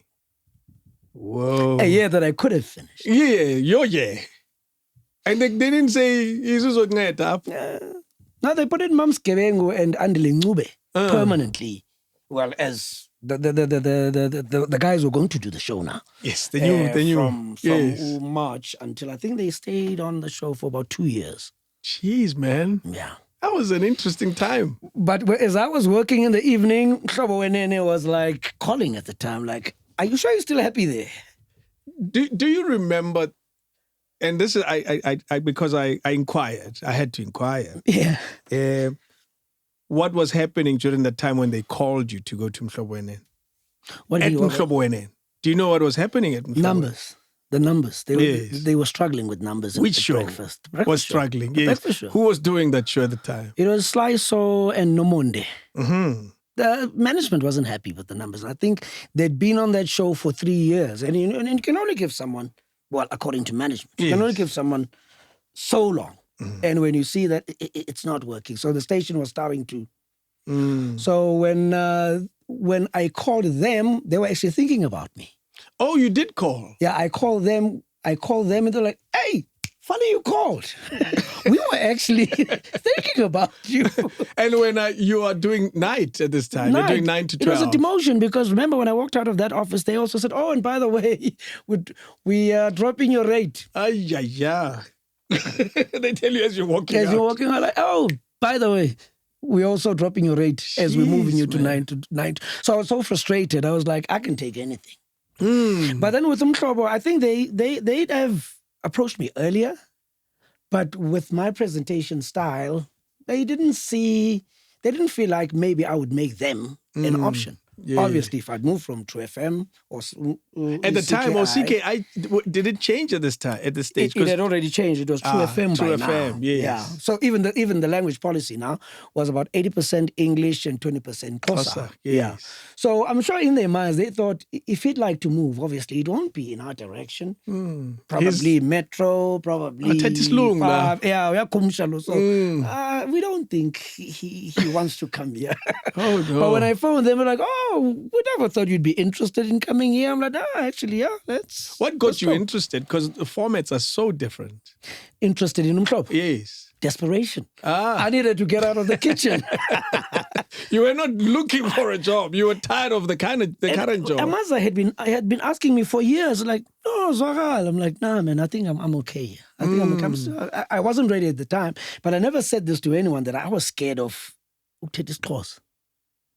People are very, I don't want to say finicky, but people, they want you to speak their language. Yeah, it's the same. Everywhere. Yeah, everywhere. Xhosa said it has to be proper. And I knew Xhosa Sam wasn't proper. I'm Xhosa, but I mix. Xhosa Sam saselokshini, I see so I felt I wasn't ready for that. But when I was under pressure, I felt like I can do anything to fit in there. I will do whatever it takes this time around. To make sure that I was desperate. So I started reading more isiXhosa books. Started listening to the station more because remember, I was brought up listening to 5 FM, Radio 5. Metro later, and all the other stations. So I started focusing on this. I said, I'm going to changing formats as you asked. Yes. I'm changing to a different format. This one, my only issue about this station is the language. I knew exactly what to do. And I started listening to their breakfast. Oh, yeah. This was in 2008 when I spoke to the station, and they'd already come over to the station. The then programs manager, Mr. He drove up to PE to King Williamstown, Bishu, and said, okay, we're offering you this. Initially, I was supposed to do the show. Not quite a one, but Patko was not in the picture at the moment. So when I called, they're like, okay, we want you over here. But now Which show at the time? The breakfast show. Okay. But now it happened because remember the numbers issue that they were having and they were still looking. They hadn't decided on who they want, but they knew that this problem had to be solved. So when I called, it was at the right time. They were having those discussions internally. Yes. So when I sat down with them, they said, I'm going to be the anchor of the show. Obviously, the team that is there, sports, Umlu, Mafa, they're going to be there. So I'll be leading the show, and maybe we can see whoever else we can add to the mix just to give it flavor. Now, sure, look like. So now, as I think in mid-March, the SABC had those austerity measures. Yes. Do you know how bad they were? Like even coffee in that time was cut out of the budget. Serious? Yeah, even coffee? Everything. No coffee. Now, don't waste money on things like that. I was already offered a position, but then they said, no, you can't cross over to Mhlobo because the SABC says, put everything on hold. Whoa. We don't have money for... But this was not even a new position. It was a position that was there already. So I was just coming to fill in. And they said, look, It's that welcome story again. Again. It's a welcome So I was right told, again. and Mhlobo said, stay where you are, but then istishi esi now. So they said, no, but we had already released him in our books. Oh no. And Mhlobo said, okay, we'll find a way. We'll find a way in the budgets of maybe we'll pay the rate that you're giving him here. I don't know how they did it, but they had to keep me for a year now. Yes. 2009. So I was there 2009 into 2010. What were you doing there then? Breakfast still. No, 9 to 12. So I was into I had to forcefully do a second year of 9 to 12, even though I was frustrated in my first year. But of you 9 were to paid 12. by Umhlo. On this, my salary was coming from that side, That's but I was it. working this side. That's it. Because the paperwork, and they're like, no, man, they said they'll worry. work something out. We'll work something out. We want you, and we can't just, because now I'm going to be left in the middle of nowhere. So they did something, and that worked. The following year, I was released. The austerity measures were still there. But then they said, no, He must go. no, I must go. And he pushed and pushed and pushed, and I had to go. That's when he broke the news to me 3 days before the show that actually you will not be doing the show. You'll be producing for Patco Mofan. They hired Patco before you. No, after. Okay. Remember, after the year. No. But you were not working for them in reality. You were on their books, but not doing a show with them. No. Yes. Chronologically, this is how this works. Okay. 2009, April, I was Yes. supposed to be starting at Umhlobo. However, you're not. However, that did not happen. Yes. But I stayed at True FM. Mm-hmm. Now, during the year, Patco got a job in Port Elizabeth Okay. within the structures of organizing the World Cup. Yes, 2010. That's what was happening. So this was 2009. He got a job, and I already been offered the job, and I'd already taken the job. So I know that next year I'm going to Umhlo. So later in the year, Patco gets a job in PE for the World Cup, and he approaches Umhlobo and says, hey, by the way, guys, I hear that you're having problems or maybe challenges with your breakfast show. I'm going to be based in PE. I'm moving to PE. I'm here. So now they're like, actually, he's a stronger brand because he's always been here. And I won't lie. I'm coming from a smaller station. I mean, I only realized that when we started with the show that, I wouldn't have managed. I really wouldn't have managed on my own. What? As an unknown coming from that Yes. small station to Umhlobo, such a big platform, I wasn't going to make it. So eventually, 3 years as I had moved to PE with the family. So I'm going to the station to be introduced to the team and being shown around, my office, computer, what. I'm in my mind, I'm still going to be the man, the anchor of the show. Yes. This is 3 days before the show starts. Yo. I get there. They sent someone to fetch me from reception. I went to Mr. Mng's office. Walking into Mr. Mng's office, Patco's sitting there. I'm like, oh, okay. We've never met, but I know him from a distance. He doesn't know me, but I know him. Of course. So Is introduce the my- big Patco fan. Yeah. Yes. Introduced myself, sat next to him. That's fine. This program's manager's not here. So he walks in a few minutes later. Hey, Patco. Oh, Pastor, you here? Pastor, this is Patco. Patco, this is Pastor. Do you know each other? Patco says, no, I don't know him. No, I know him. Okay, no, that's fine. Listen, Pastor, change of plan. Eish. Patco's going to be anchoring the show. You're going to be producing for Patco. Thanks, gentlemen. You can go and discuss how you're going to do it. I have other interviews or even other people I have to meet with. This I'm and that and busy. that and that. I'm busy. See you later. You can come tomorrow and present to me what you guys have decided on. How does that news hit you? There was an element of relief because Really? no, after I started realizing, but my course is not that good. Oh. In fact, I am not going to master this. Now I have so many things that I have to deal with here. I don't think I'm ready for the show. But let me go anyway because I asked for the job. And you got it. Yeah. But when I got there and then they said, here's Patco, you're going to be producing for him. I was like relieved in some way. But actually, this gives me time to learn. learn the language. Listen more, speak less, And hear and it. support. And hear it all the time. Now, hearing it being spoken by whom? Patco Mofan. Yeah.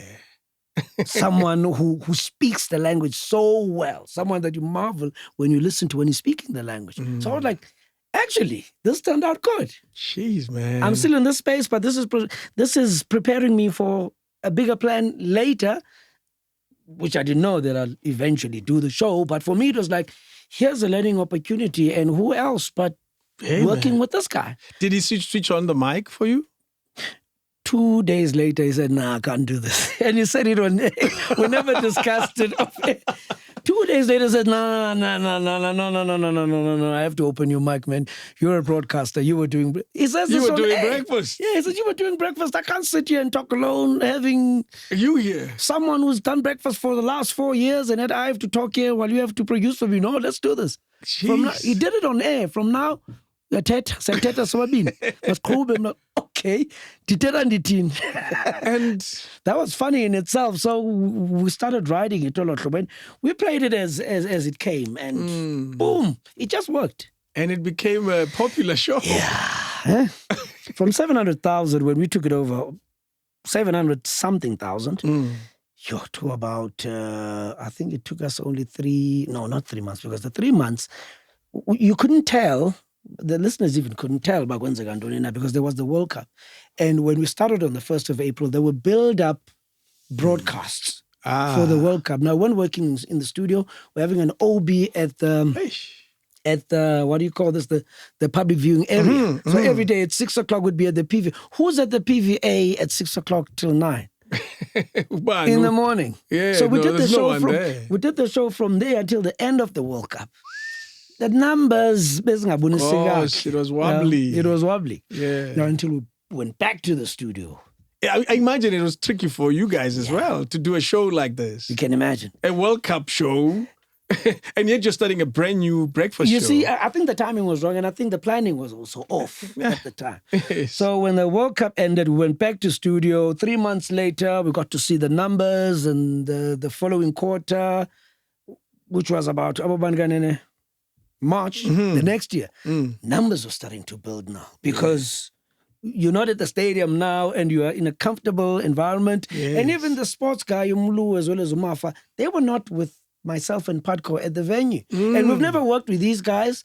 We're joining the show, and these guys are working from the studio. We're working remotely. So there was no chemistry there. There was no chemistry, Yes. Only when we got back to the studio after the World Cup, then it started shaping up.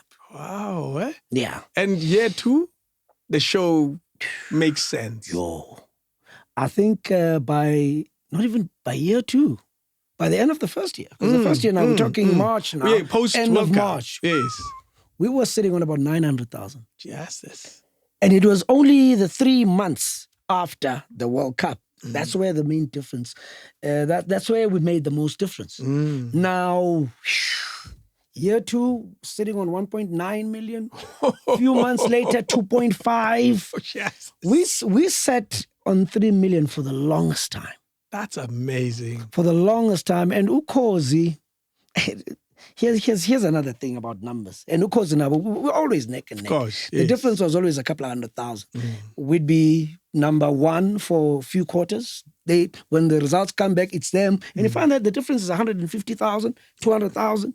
But and this is something I always explain to people when they introduce me some places, and they say, he hosts the second biggest radio station in the country. And I have to correct that, actually. With the 2 breakfast shows, Eyokhozi, Neom Hlobo, those aren't just 2 big radio shows, breakfast shows rather. Yes. Those are 2 radio shows with the biggest numbers. That's it. Any other station on commercial stations outside of the SABC, within the SABC, no one has those numbers at any time channel. No, never. On radio in South Africa. They're impossible numbers. They're ridiculous. So numbers. it's not a matter of second biggest breakfast show. No, the second biggest radio show. Exactly. In the Let country. alone breakfast. Yeah, Nobody achieves those numbers. So it comes with its responsibilities. Of course, I can only imagine. Are you learning at this stage anything about the Xhosa language? Is your radio changing slightly to be within this new space that you're in? Remember, you're this Radio 5 guy. Yeah. Are you adjusting to this new world at this stage with Padko? Yes. But as much as I had to speak, I think now I had to speed up my learning process now. Yeah. Because now Padko says, Teta now. Now I have to, every day now, I'm finishing what is this one after another, another, What? because I need to know how words are constructed, even phonetics.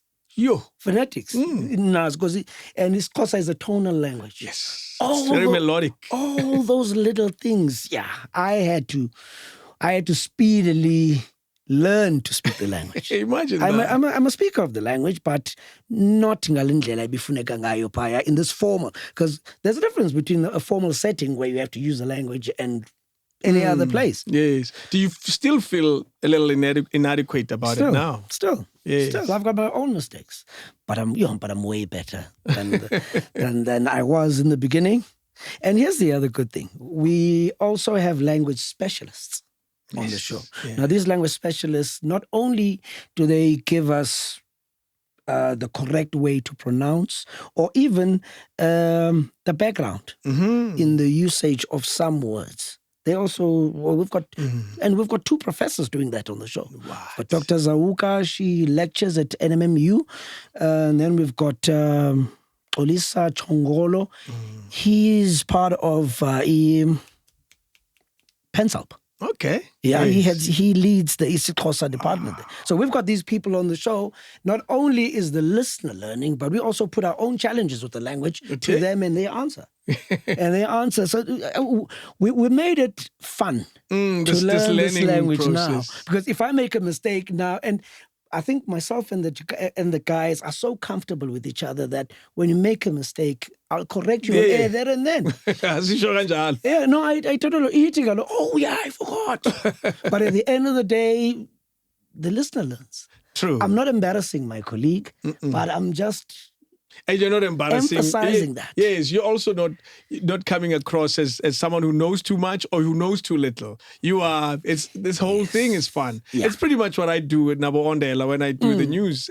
When I talk to them, it's really a learning process more than anything. You know, and there's a saying that says you're only stupid once, and when you ask that question, you get an answer. You're wiser. No longer stupid. Yeah, let's move to the next lesson. Don't be embarrassed to ask. You'll only, if someone says, no, that's a stupid question. Yes, but when I get the answer, I'm no longer stupid. I'm dumb if I ask it again. Exactly. Yeah, well, then we have a problem there. Then we have a problem. And eventually, a date comes when Padco has to go. Sure. How does that come about? How many years after you had done the show with Padco? As producer / co-presenter? I think it was about 4.5 years. Okay. Yeah, somewhere around there. 4.5, or if not 5. I stand to be corrected. 4.5 to about 5.5. I'm not sure. Do you remember the circumstances that led to his departure? There's 2 years before it culminated to this. Okay. The background story is there's a new station that's opening in the Eastern Cape, commercial station, black commercial station. It's going to be based in East London. They'd approached to Padco, and he said yes. Okay. But it's still with him. Long before. 2 years before this incident. And this was before even it hit the news. Wow. And he approached me. And this was not even management approaching me. He said, listen, Budiza, I need to talk to you. He called me to a meeting, a coffee meeting, and he said, there's this happening, and I've been offered this. Now, I'm thinking, which is station manager as well as doing the breakfast show. Now, he's putting a team together. Who's going to lead news, who's going to lead programs, who's going to lead this and that and that and that, and programs, he feels. Yeah. I'd be the right person for the job. Wow. Okay. And what happens on air? We'll see. We'll give you the afternoon drive or whatever you want to do. You'll be the programs manager. You'll give yourself the job. No. Mnandi. Yes. Player coach. You know? Yes. Now, I was a player coach anyway. Yeah, because station manager doing breakfast. Hey. This is 2 years before he left. Some way, somehow. Okay, I received paperwork. So documents to sign. This is formal now. Yeah. Yes. So I get the paperwork. So I'm like, hey, this thing is real now. This thing is happening. This is 1.5 years before Padco left. Again, I'm going back to that. There's no studio, there's no building, but there's there was a studio 1 year before this happened. Then they started building the studios. Sure. But when they started building the studios, I'd already signed the papers that I accept the offer. I'm going to be joining the station. So, no, this thing is happening. Whoa. I'm going to be looking for a new house in East London. This and It was and that. moving location. I have to move locations now Yes. because we're based in PE, so we have to. So, somehow, Zoli Mapipa was leading radio at the SABC at the time. Yeah. They'd heard about this. Uh-oh. They'd heard about me signing to join these guys. And I've got a history with Zoli, one of my mentors from long ago. And I think now he's one of the people who improved my radio because he'd always given me material to read about radio, theory, corner, and everything else. So he's someone I respected. Gotcha. Even though he was in Johannesburg, he's someone who would speak once and I'm like, Zoli. He's one of those people, even in life in general, when he speaks, I listen. You listen. He's one of those people. So I was called into the station manager's office. He was with Zoli on the line there. I'm like, what did I do now?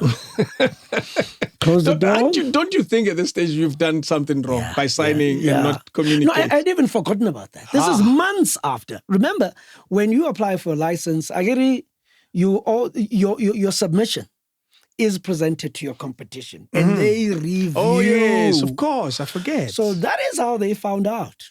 When they were seeing my license. And but how? And this one. This is our staff member. And it's signed already.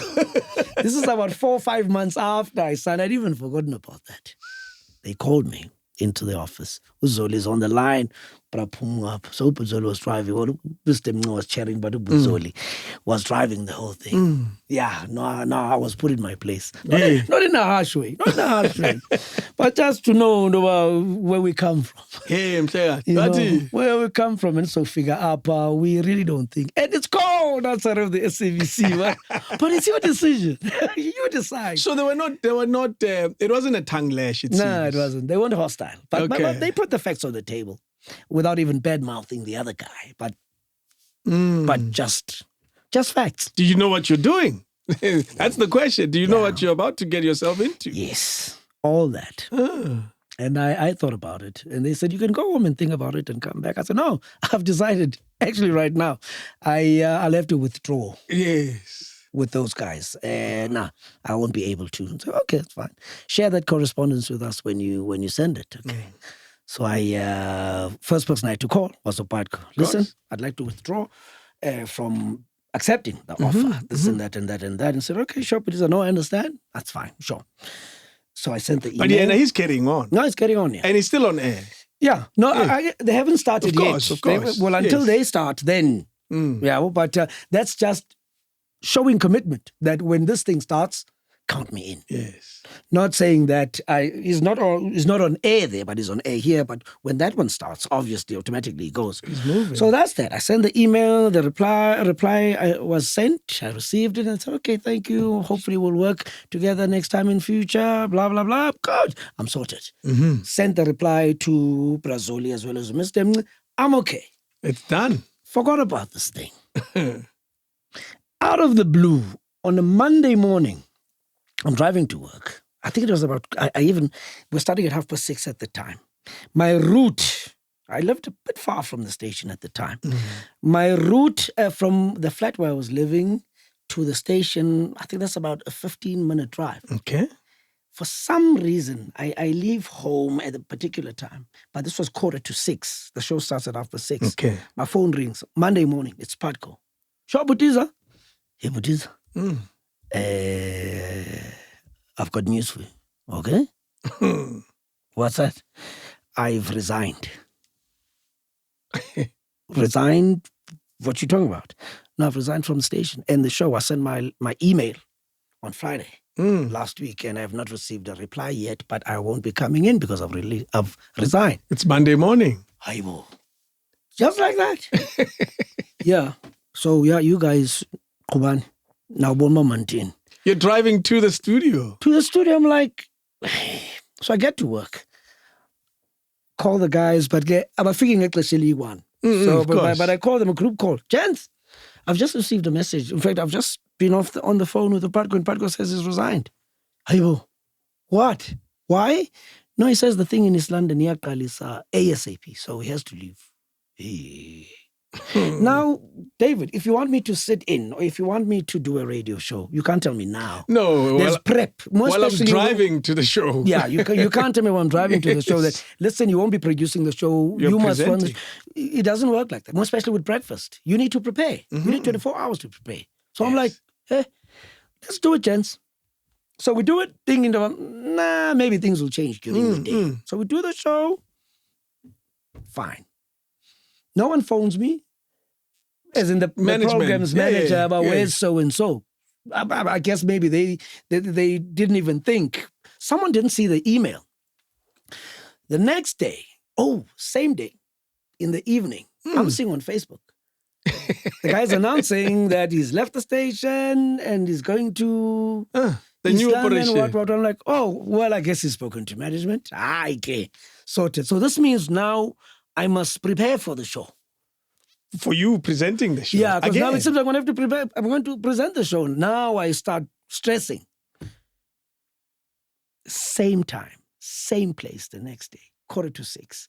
As I'm driving past that, you know, with us radio people, you've got a routine. Of course. And we respect time. Absolutely. Same place, same time.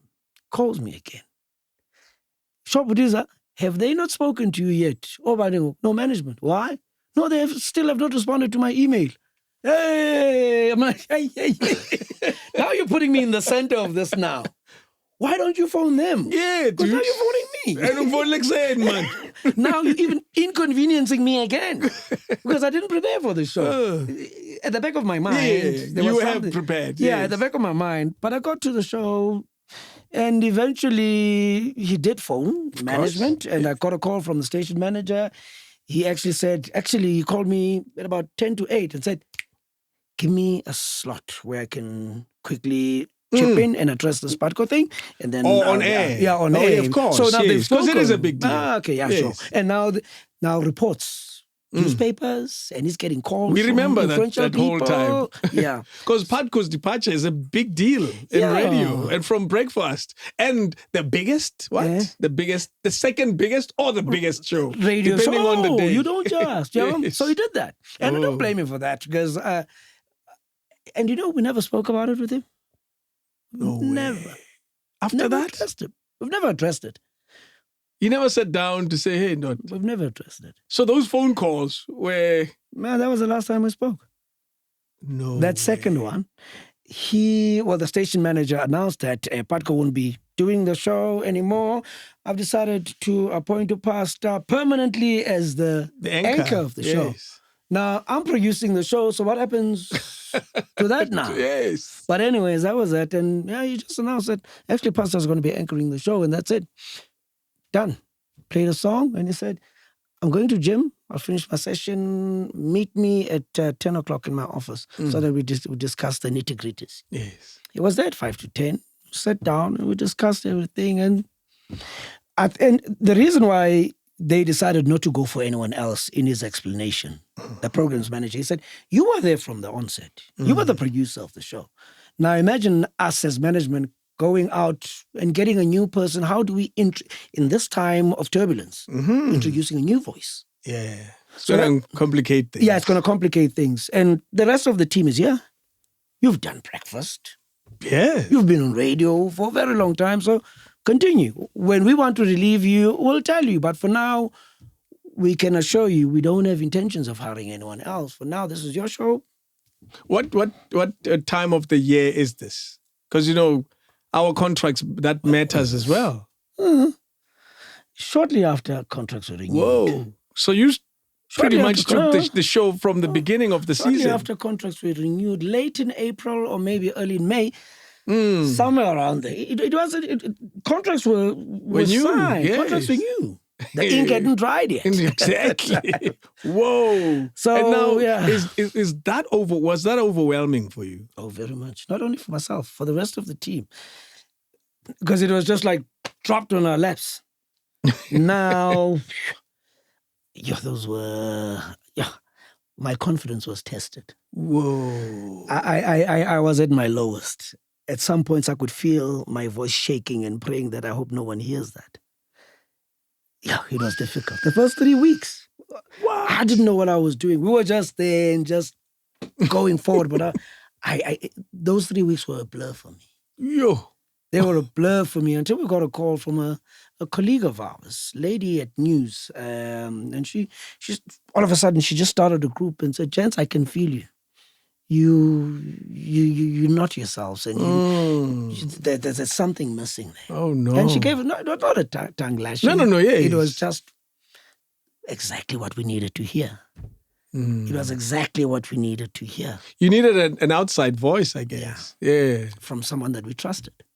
Jeez. From someone that we respect equally. Mm-hmm. She respects us in our craft. And if it was someone else, we wouldn't have taken it in a good way. But we did because it came from her and we knew that it came from a place of love. True. We needed to hear that. Does that contribute to trying to change anything? Either with the presentation style or maybe even the confidence. It was a confidence issue more than anything because we kept most of the features. We kept most of the features, but we weren't confident enough. Jeez. We weren't confident, and she picked it up and says, "Guys, come on, man! The rest of the country wakes up to listen to you guys, and you guys have been doing this for so long. Come on now! Come on! We're behind you. We're supporting you. Come on. There's a lot of talk out there, this and that. People, saying, hey, it's not the same. Won't be the same. They'll fail because Patco's gone. And, and we were listening. That was our main problem. Yeah. Listening to what everyone else was saying about us. The noise. When we blocked out the noise, which is one of the things that this colleague of ours said, when we blocked out the noise and focused on us. Yeah. And started doing this. Now, all of a sudden, I don't even think there was a dip in the numbers because the recovery for us was that quick. 2-3 weeks, we're back on our feet. But what changed about you as a team? What was it that got you there? The confidence? Yeah. But what strengthened our confidence was the fact that we were there. Mlu was doing the sports. Every tool was still in place. Marfa was doing that news, the news headlines and not bulletins. And I was there as the producer. Patco is the big brand he is. Yes. The big brand that I admire, the big brand that we all love. He was just that glowing personality on his own. He could do that show by himself. Pretty much. Without us. Yes. Now imagine us coming in with that light just going off. Yes. And now these 3 guys, because we were always playing a supporting role to Patco. You laugh and you clap. Exactly. You say a word or two. Exactly. So now we had, and I think one of the main things that helped us was the fact that, gents, I'm not going to pull this alone. We have to pull this. Yeah. Mlu, you only spoke when there was an issue about sports.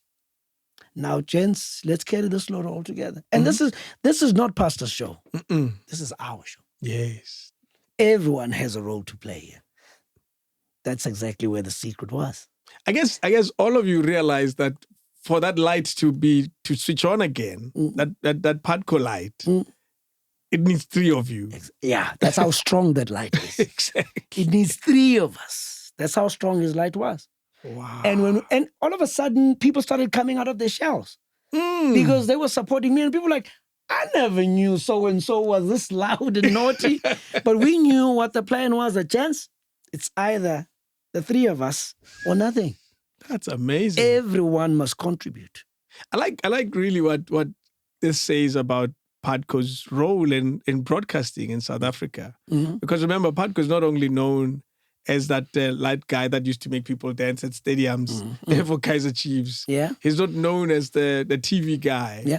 He's not known as the radio guy. He's known as this light, as this beacon of broadcasting. Yeah. He's one of those super broadcasters. Yeah. And this moment really just further demonstrates that it needed 3 of you to make one of him. And it's still and that's a fact. It's a fact that we can never take away from him. Yeah. That's the situation. That's amazing. That's who he is. That's how big he is.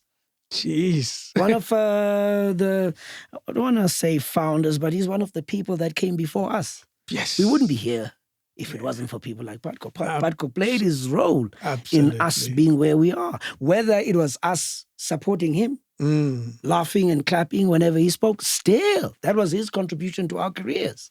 How long have you done the show now? Without him? Without him. I think he left in 20 what? 13, 14? No. My math might be deceiving me. Probably 2017 or 2018. Okay, wow. You guys were together for a while. For a long time. Yeah. Hence I said 4.5 to 5.5, might even be 6 years, or somewhere around there. Yeah. Interesting. But we've been on our own for quite some time. Stable. Listenership, because it's always, it's the easiest part. And one thing people don't understand, it's always easier chasing a target, but maintaining those numbers. Hey, that's the I have that problem. crisis. No, you're there you're there, and I look at you, I'm like, yeah. I always check your numbers, like, yeah. Welcome to our world. Do you solve my problem? How do you solve your problem, bro? I don't know. I really don't, actually. It weighs heavy. I won't lie to you. It's a heavy burden, and a phrase that Ulo says, Urulani Mkwen used to say a lot. The heavy is the head that carries the crown. Yeah, it's hard to carry huge numbers because you're the first one to be seen when things are wrong. Yeah, it's a tricky space. I must tell you. Everyone, hence I'm saying, even with me, when the numbers come out. Where's David now? Oh, he's still there. You know what I mean? I don't even look at the other shows. I'm like, oh, he's still holding up. Good. It's a crazy thing, man. But you can't even if you feel a certain feature is tired on the show, your bosses will say, no, you can't fix it. It's not broken. Still bringing in numbers. But I've got this new idea. Yes. No, keep your new ideas. This is working. Even your own doubt about them, because you feel sometimes like you're telling the same joke over and over again, by doing the same Friday feature with the guest and the Wednesday thing with jobs. Starts becoming monotonous. Yes. Starts becoming monotonous to you, but the listener actually loves that element of the show. There's this thing my listeners say a lot. And I'm thinking, I wish they would not say it. When they leave voice notes, they say, great show as always. They say that line. It's like, I don't That's want where the to pressure hear comes from. I don't want to hear it. Because one day it won't be there. And will they tell you? You know what I mean? Will they tell you? Yes. It's a burden, my man. So there's your problem. Yeah. To maintain high numbers. Yeah. It's not easy. Not easy, yeah? What is your secret sauce? As a group, as a show, yourself? Being ourselves. I mean, look, I'm not. It's not even a matter of imitating a certain breakfast team that was on radio. As the individuals we're doing us. Yeah, we're different like that, and that's it. Just be yourself. And the difference works together. It does. Works together when you combine it together and stir it up. And I listen to some other shows sometimes, maybe when I'm not working. I get to listen to other shows. I'm like, hey, but other kids are prim and proper on breakfast. Hey, we must be prim and proper not because we are too loud. We laugh too much. We're too playful when I'm listening to. And people will be like, no. That's what makes you different. That's what makes us listen to you. You're different. That's it. Okay. But also at the same time, I think maybe we're talking about this off air, or maybe we spoke about this live here. I'm not sure. What makes you different is the fact that they've always had cliches about radio. They say you must respect your listener, this and that, this and that, all of those, this and that. No, with us, it's not like that. It's the show first, then we come after. Okay. Station first, show, then us. Yeah.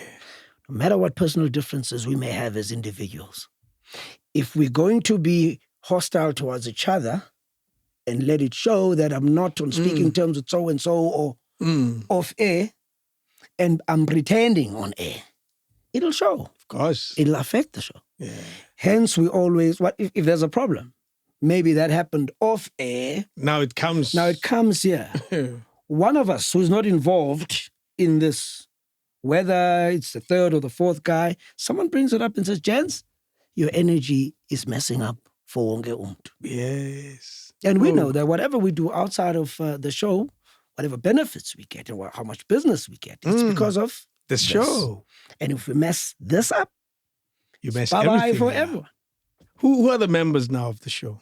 Are they the same first members you started with? Yeah. From that but- phone call that said, Yeah. Padkwaseko. Yeah, still the same guys, but we added a producer because over time, I've been producing the show since. Whoa. So I was anchor and producer. Oh, that's a lot of work. Yeah. But we got a new producer about 2 years ago, 2 or 3 years ago, but he passed away Oh, no. earlier this year. Oh, no. We had to get a new producer. In fact, I don't feel bad about it because I felt we needed to refresh our approach without changing much on the show. Yes. But we had to, as I was saying earlier, there are features that you feel, this feature is getting tired. Yeah. Even with myself, I felt like I've been producing this show since the beginning. I think I'm tired. Yeah. I You need need to someone- refresh. Exactly. A different perspective. And the only other perspective that we were going to get was to get someone else from outside. Someone that I know is very good. Yeah. And I went for Ureji Solani, who was doing afternoon drive on True FM. Yeah. He'd done breakfast with them as the anchor, as the host of the show. But he's We pulled him from being an anchor. Wow, you guys with are afternoon mad. drive. We pulled him from there. And he came. Yeah, he came. The power of Mhlobo. No, we said, listen, man, want to come join the team? Because we're looking for someone else with fresh ideas. He's always been at the top of his game as a host yes. on the station. He did breakfast, he did afternoon drive, he did the top 40, top 30. I said, Reggie, would you mind? I said, no, anytime, gents. So he came in and is producing for us with the approach now. It's different. For us, it's rejuvenating. And I'm like, this is where we're supposed to be. Only Mhlobo can do that. Can take someone From an being- afternoon drive from being show a host of afternoon drive to be a producer of a breakfast show. It happened to you as well, I guess. it did. It they did. moved from being a host of a breakfast show. Yeah, oh yeah. So at that time to come and man, only Mhlobo can do that. But yeah, man, look, we had to do that for ourselves. True. Reinventing yourself. Yes. And of course, once that happens, even Nati, the listener feels, even the listener can feel that, wow, these This is guys. different. Yeah, this is different. Might not be different in how it's delivered, but you can't put your finger on it, but there's something different about this. Yeah. I mean, after 15 years, you obviously have to dig in and find it. We know that you guys are playful. Trust me. We find out as well in our little world, in our little English radio world. Yeah. We find out. But But is that wrong, though? No, not In at a all. good way? I like it Oh, okay. because you're not. There's a difference between dumb fun and smart fun. I get you. And we know what's going on, but we're just making fun of it. Yeah, I get you. There's a difference between I have no idea what's going on and I'm just making fun of this thing that I don't even know. So yours sounds like it's informed fun. Yeah. You know what's going on. You It's know what organized I mean? chaos. It's all organized chaos. It also sounds and looks like it's intentional chaos. These guys, it's almost like the Daily Show, the trouble. It's organized mess. Yeah. We know what's going on, but there's a funny twist. Yeah. Oscar Mlangeni. Remember Oscar Mlangeni from Gem Alley? Uh-huh. We had an interview with him a couple of weeks ago. And as we're talking to him, apparently he's a listener of the show. Wow, listen daily. to that. And he said, when I listen to you guys, you remind me of the madness that happened on the Fetcho show on TV. There you go. There's Mafa. The other man is always offside. There's this serious person, Leo Mane, on the Fetcho show. Then there's you. So wow. when he likened us to that, I'm like, okay. There is. It comes together. I can see the picture, but we were just being ourselves. Here's something that sometimes I don't worry about it because you're a radio presenter. Yep. But I tend to think that you push the envelope slightly to a point where for me, it says, oh, you could have stopped when your grandma passed away. Yeah. You were able to turn that into something slightly funny. Yeah. Are you aware of that? Do you remember? This is something that Nada remembers. Says, I can't believe he was able to find something hilarious about Ugogo, who just passed on.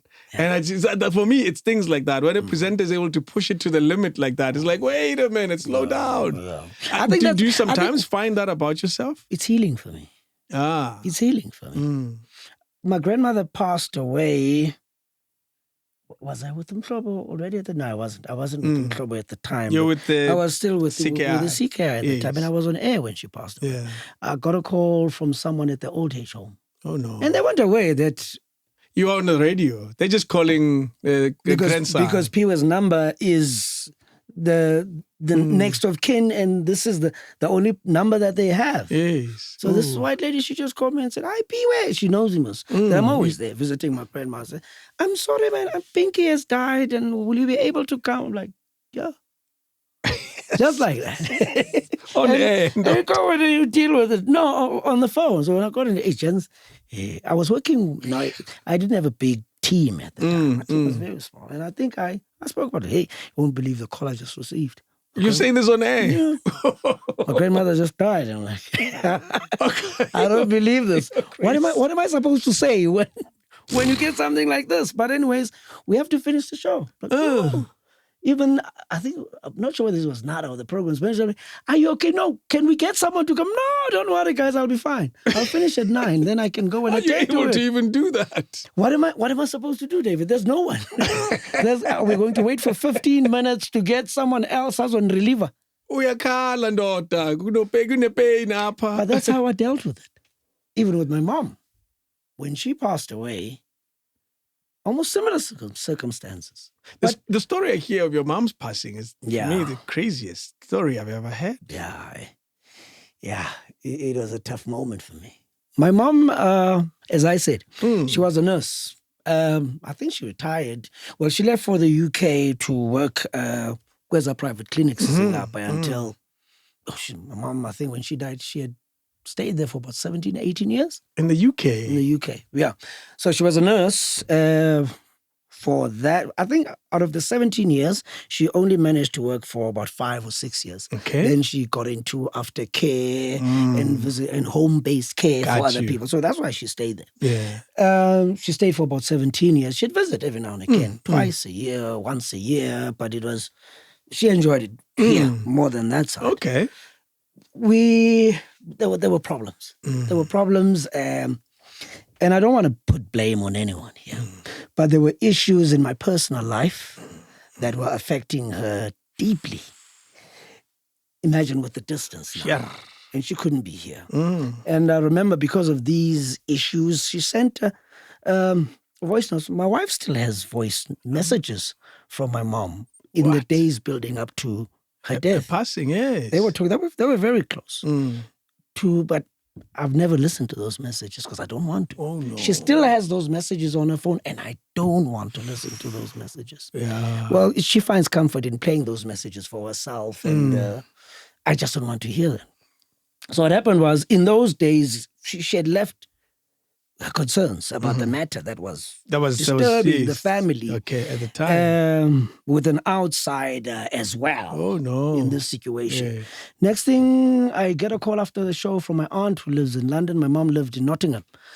Got a call I finished the show at 9, got a call at about 9:30 from my aunt, and she said, "Piwe, your mom is missing." She was last seen so many days ago. Whoa. And she had been called, someone called her in London as the next of kin, by the way. So they called her in London, but you need to come. Your sister's missing, and it was someone from where she lived. Okay. So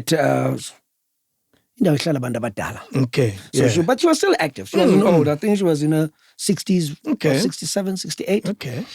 So my aunt had to drive from London to visit Nottingham so that she could go to the police station and try to give more details so that they find her. Her body was found in the River Thames 5 days after she'd gone missing. 5 days after she was missing. My aunt was already there, and they were still trying to find what happened. The body was decomposed already. What? That means she had died days before. It's probably when she disappeared on that day. But here's what happened. There was CCTV footage of her. She left her flat, drove around a couple of streets, drove around. Eventually she went to a bridge next to, she went under the bridge.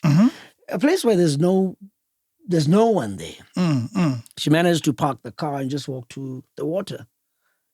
And she walked into the water. CCTV footage shows her going into the water. And that's how she died. Wow. I did not even want to see that CCTV footage.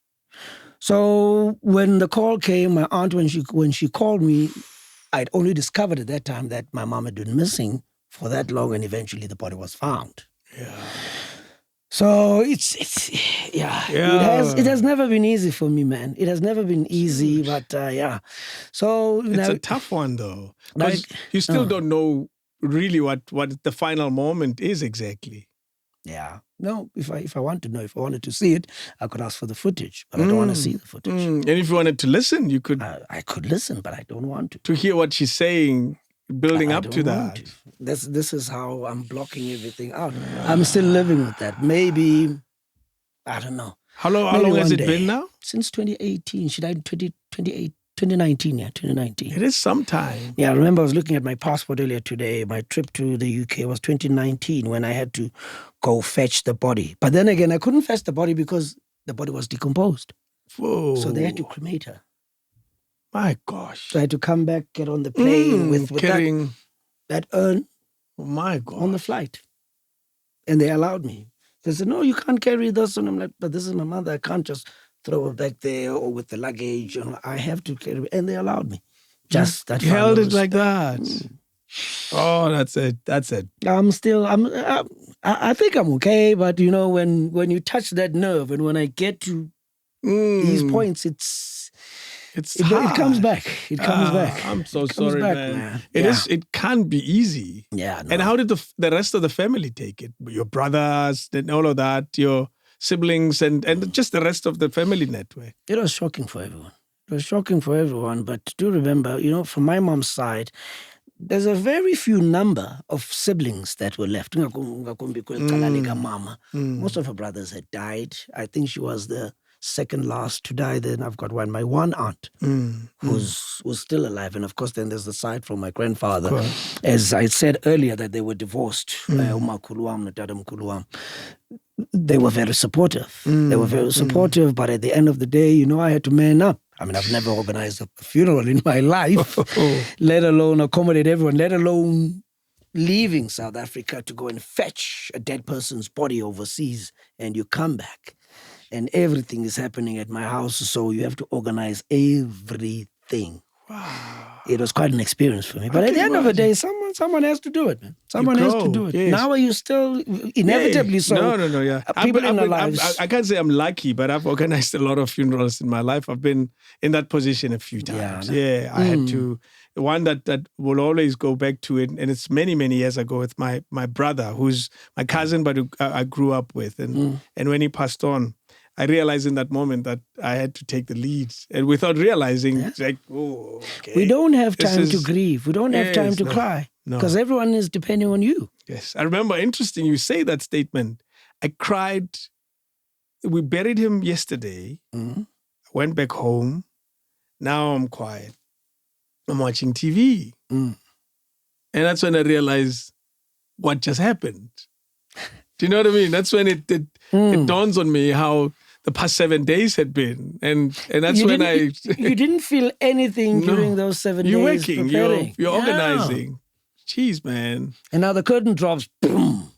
Have you gone through that yet? The realization of your mom's passing? Has it sunk in yet? Yeah, it did. It did. And I guess, as you put it, after the funeral, then you start spending time with yourself. But here's one thing that helped me cope with the situation. Yeah. And that was the fact that I gained an angel. Okay. The little one? No, my mom. Ah, in your world, an ancestor. My guardian angel. Yes. And I found myself smiling after that. Like, actually, it's not that bad. This is for my benefit. That's true. It's not that bad. Yeah. Have you mended the relationship with your brother? Nah, I think even during the day of the funeral, it just got worse. Ooh. Because remember what I told you about. Then we had this heated argument in the garage. What? At my place. Around about 11 o'clock, 12 o'clock in the evening, when everyone else had left. these things started coming up. Oh, my God. So we had that session in the garage. Came close to blows. What? We haven't spoken since. This was since 2019. I not. Yeah. Do you feel you need to do something about it?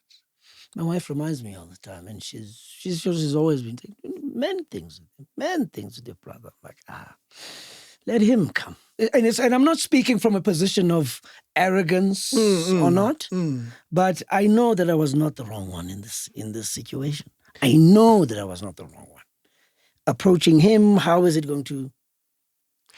Well, he needs to see that.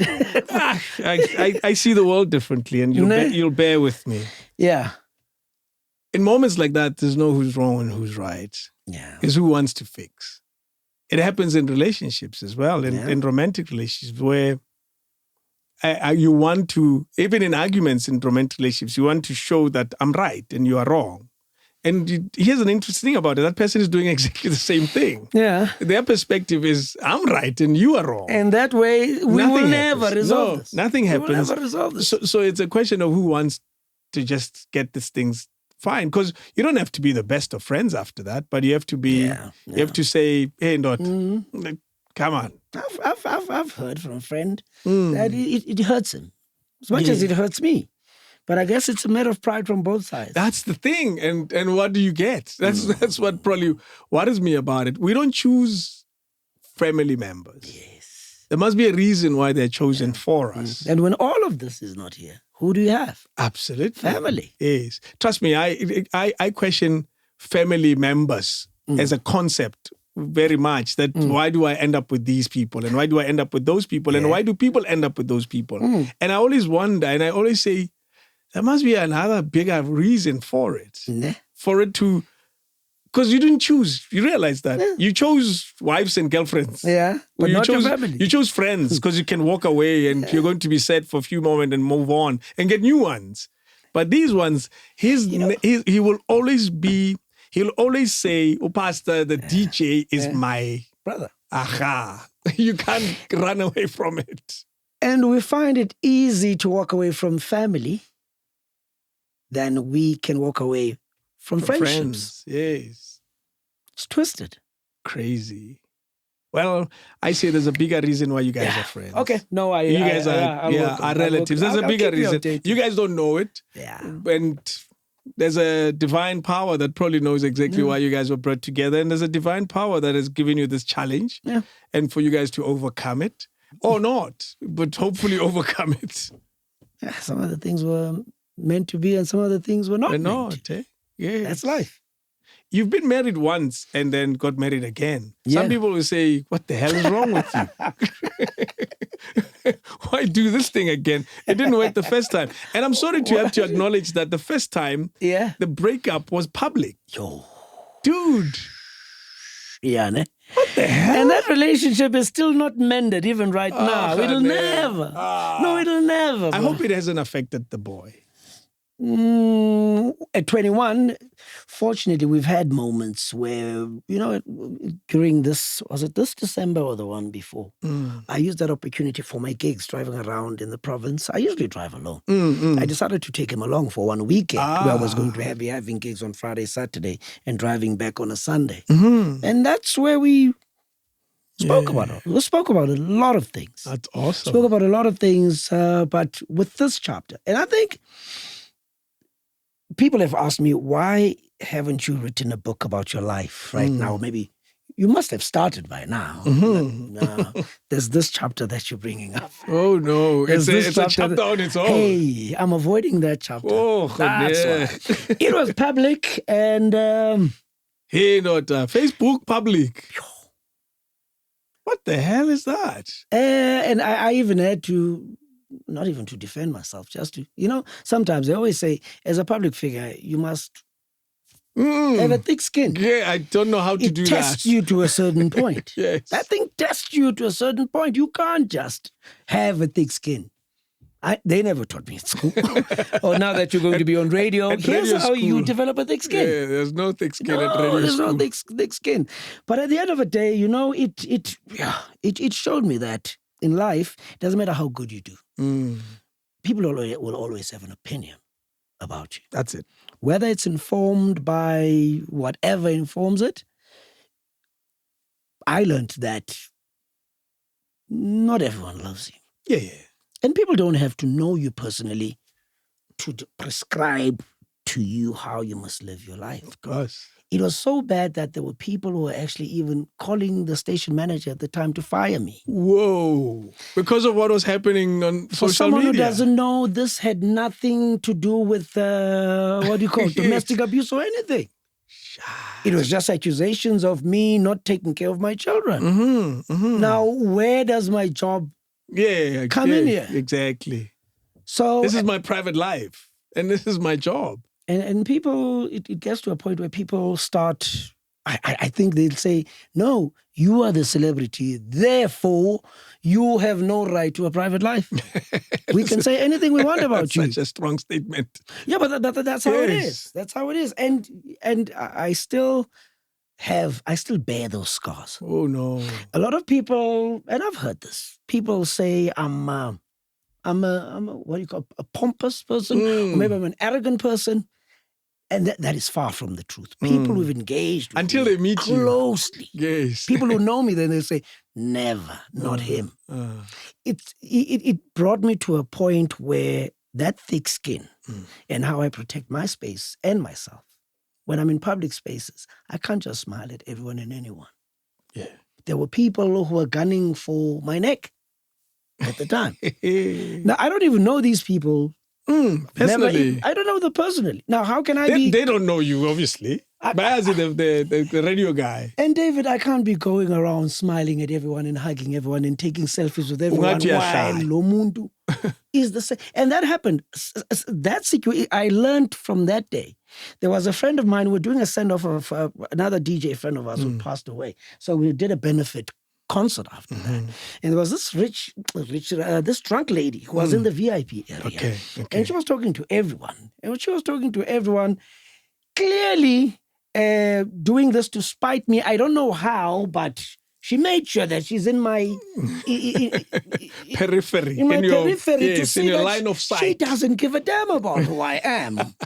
And I didn't mind about that. Later on, she came back about 20 minutes later and she asked for a picture. She wanted a hug. As I was moving in to hug her, one of my DJ friends, he pulled me away and said, this is one of the people that were leading this campaign about you being fired on the radio, on Facebook. She's one of those people. You had never and when met her. you want to hug this person, I didn't know. I don't know these people.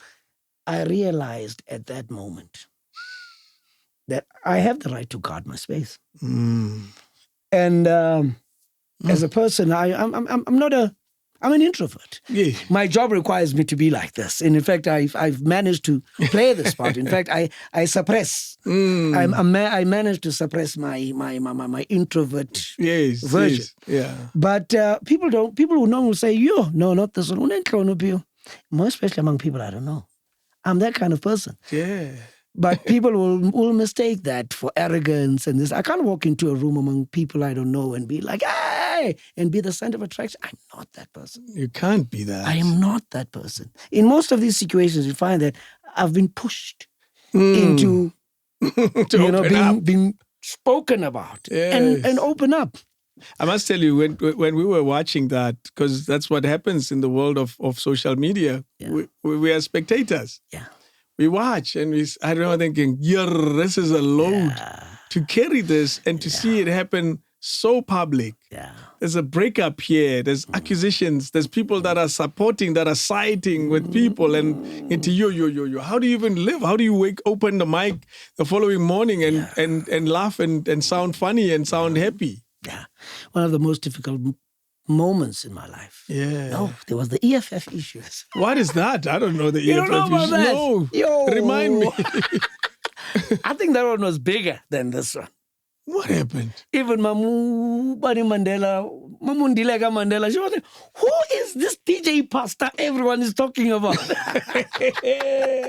What was the story? What had you done? There was the EFF in Cape Town. Remember they were going to go to this Afrikaner school. I think there was an issue about a matric dance or something. I remember that moment. It ended up in a fight between the EFF and this Afrikaner young men. I don't remember where the school was, but in the Western Cape. Yeah. So I'm seeing this thing happen on TV, on social media. Now, before I go to bed, this one random person who always likes my comments or always sends birthday dedications, he tags me on one post. There's a picture of this white kid hitting an EFF member with the right hook. And you can see the fist stayed. So this guy sends me the picture, right? Hey, batrapile lendwana ne? He's tagging me. Yes, it's not your post. Yeah, it's not my post. He tags me. I just sent, I think it was 2 laughing faces. That was my reply, and I sent it. And I went to bed. This is about 10 o'clock. And I went to bed. Next morning, I'm like, yo. So many WhatsApp messages. What is going on here? I'm like, on my Twitter. Haibo. Wednesday. I'm not the kind of person that receives comments as got my 2,000, 3,000 in my account. I went, what is going on? On my WhatsApp, insults, numbers that I don't know. I'm like, hey, what did I do? You don't even remember. I don't even, and I went back. I'm like, what are these people replying to? I'm like, shucks, it's that post. You laughed. I laughed. Sure. I was suspended for that for 2 weeks. Wait a minute. They took you off air. Yeah, they took me off air because they couldn't manage the situation. I went to work that day and I could sense that there was something that was going to happen. The guys started coming to the SABC at the gate, the Red Berets. There was 3 or 4 of them. I had to go out using the back gate. And then that's where they said, in fact, I'd already taken a couple of days off because I was going to shoot a music video. Okay. So I wasn't going to be at work on the Tuesday and the Wednesday, coming back on the Thursday because we're going to be shooting. So it helped me in a way because I wasn't going to be there. But I understand that there were calls for me to be fired. There was going to be marches. Again. There was going to be another march to the SABC in Auckland Park. They're going to block the entrance at the SABC building in PE, and I was like, yeah. Did you find yourself having to explain what happened? And did you get to explain? Social media. They never gave me a chance to explain. It was out there. Everyone was involved. But what were they saying? I'm a sympathizer with the oppressors. Sympathize with the oppressors. That's the main thing. You find it funny that a black man is being attacked by a white man and you laugh. Now, no one is even paying attention to where all of this started. And this guy had sent me this tweet. He tagged me and I responded. Yeah. They don't even remember who that guy was. All they remember was Pastor Oshegi. But it's a load to carry, though. Yeah, it is. And I sort of like step back. I'm like, yeah, nah. Social media, man. What has that changed about your relationship with social media? Both these incidents. No, I can survive without it. I can survive without Facebook I remember my previous hiatus it lasted for about five months. Were you? I wasn't commenting. I wasn't even on Facebook. I logged off Facebook. I logged off Instagram, even Twitter as well. I can do it. Yeah. And just because I told myself that, look, Nikrand. We were there before. Yeah, all this whole thing was there. Yes. We've been around before it happened. I don't need it. I really don't need it to boost my career. Yeah. My career can thrive without even without me being on it. So, I'm numbers. I'm followers. I'm attracting numbers still because of my talent. My talents are not on social media. My talents are on radio. And guess what? The same people listening to me on the same radio, Wow. And that's not coming from a place of arrogance, but there's a lot of provocation. There's a lot of provocation, and you have to be the bigger person. That's the expectation from Abandabanins. You can't express you. No. Even politics. You were brave. Before the elections, I saw you on a panel. I'm like, I can't even Oh, that panel. express myself on what my opinion is Yes, I on did. different I went parties. on a panel, You eh? were brave. I looked at you, I'm like, I wish, but then David would David. Yeah. I don't know. Jeez, man. So you wouldn't have done that? No. Look, politically, I'm very vocal. Those who are close to me, they know. Yeah. I'm very vocal, but I can't be that vocal publicly. But why shouldn't I? I'm a taxpayer. I'm a legal citizen in this country. Yeah. Just because, and I don't say I'm a celebrity, but I'm a public figure. True. My job puts me in front of the crowd. Absolutely. That does not make me a celebrity. No. It does not diminish It's my like- rights as a South African either. It's like any other job. It's just yours requires It's in you front of the people. to have a microphone in front of you. Yes. So the minute you accept being in my position in terms of work, therefore you shall relinquish this right and that right and that right and that right. The right to a public opinion.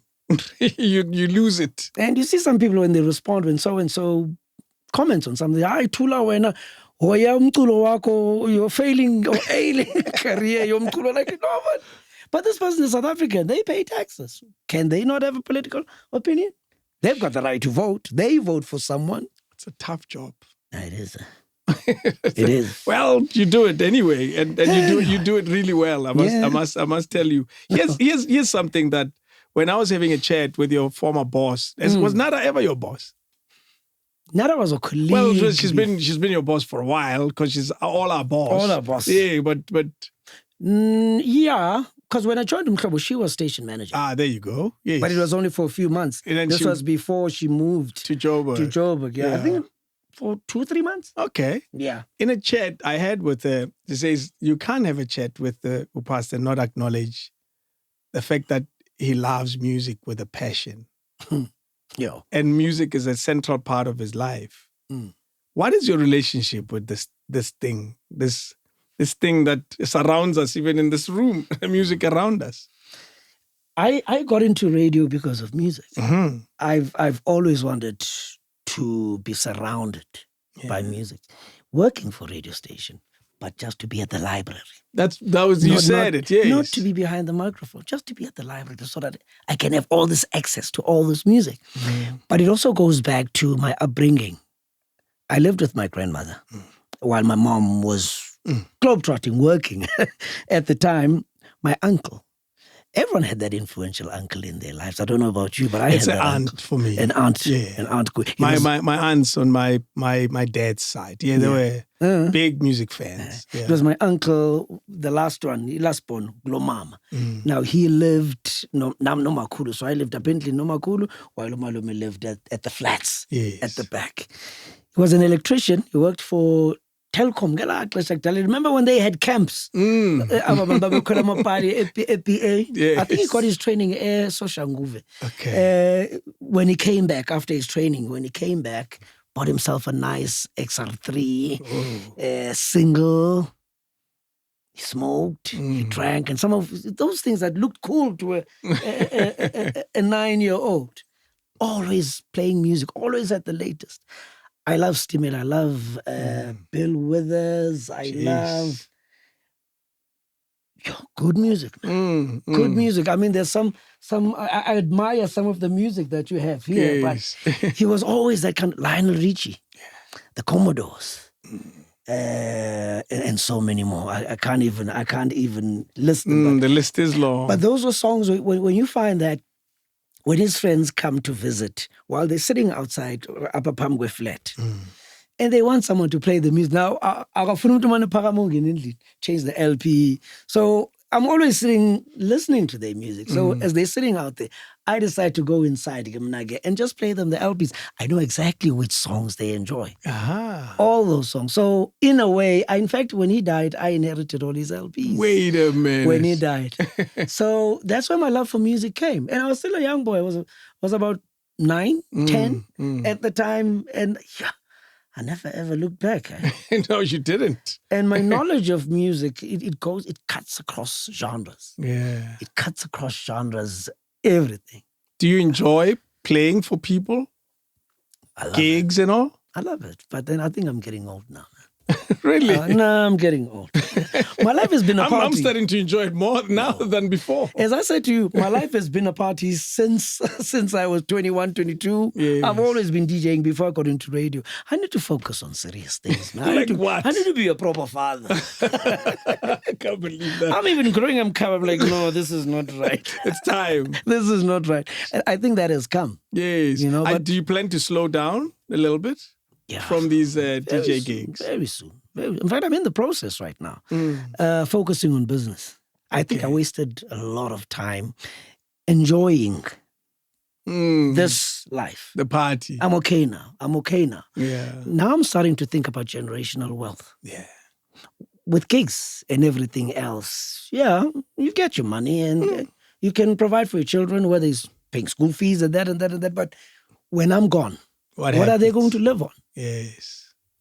Good question. What are they going to live on? I need to leave a couple of options, not even options for them. I need to make sure that my kids are set for the rest of their lives. So what draws your attention now when it comes to this world of business? Some of these opportunities, and they just bring themselves to you because over the years I've managed to build relationships with people either I met through an interview, or maybe I met with this person because he was a client in some way or somehow. I DJ'd at a function, at a government function, or that and that, in any other way, I guess these are now coming back to. Can I use the word, the phrase that says the chickens are coming home to roost? You can. It's fine. Because now I'm partners. It's a negative phrase, though. I know. Hence I'm asking. Can I use it? For the lack of a better phrase, I guess. Yes. I'm partners with someone I offered my DJing services to. Okay. I didn't have to go to this gig. In fact, there was an event that was cancelled, and I'd taken a booking because I was going to that huge festival. But then that was cancelled, and there was this side gig that was offering me almost close to nothing. I'm like, yeah, they paid me well. It's fine. I'll go to that. So when they cancelled that one, I still had the obligation to go to that one that paid me that little. And I honored that gig. Yeah. And what I came out with from that gig, the one that paid me so little, it's something that will sustain me for the rest of my life, because I ended up being friends with the owner. And we just spoke and spoke and spoke. He ended up booking me. I was not going to sleep over in the town. I ended up being booked at a B&B because the conversation was going so well. Wow. Telling you now, we're partners in a telematics company. No telematics, information, gather information, and that data, igniga, what you get as a tracker. Yes. The telematics is tracking for cars and all of that. Exactly. Yeah. And for products as well. You can track even this little thing. So it's stolen, you can trace it. Exactly. Yes. If you hide a tracker somewhere in there. But what I'm telling you is that I'm in a tracking business with this guy. We're partners, the two of us. Oh, yeah. Such an unlikely business. Exactly. And it came just because of my interest in software. I'm always about solutions. Yes. I'm fascinated when you talk about a solution to do this and that and that. I listen closer. Yeah. I read more. I zoom in when it comes to matters that have solutions. Simply because I've always la type of Reader's Digest is light. That small book. Yes. From that moment, it's always, for me, it's always sparked that curiosity and always striving for inanziga solutions. There's also the trucking business as well in PE because we're coastal. There's so much that's happening there. So I'm also delving into that as well. That's for my children. Again, it's not about me, but it's about the next generation. Generational wealth. Yes. Do you still see yourself doing radio for a while? Breakfast? I'm not sure, man. I'm not sure. I don't think so. I think it's well,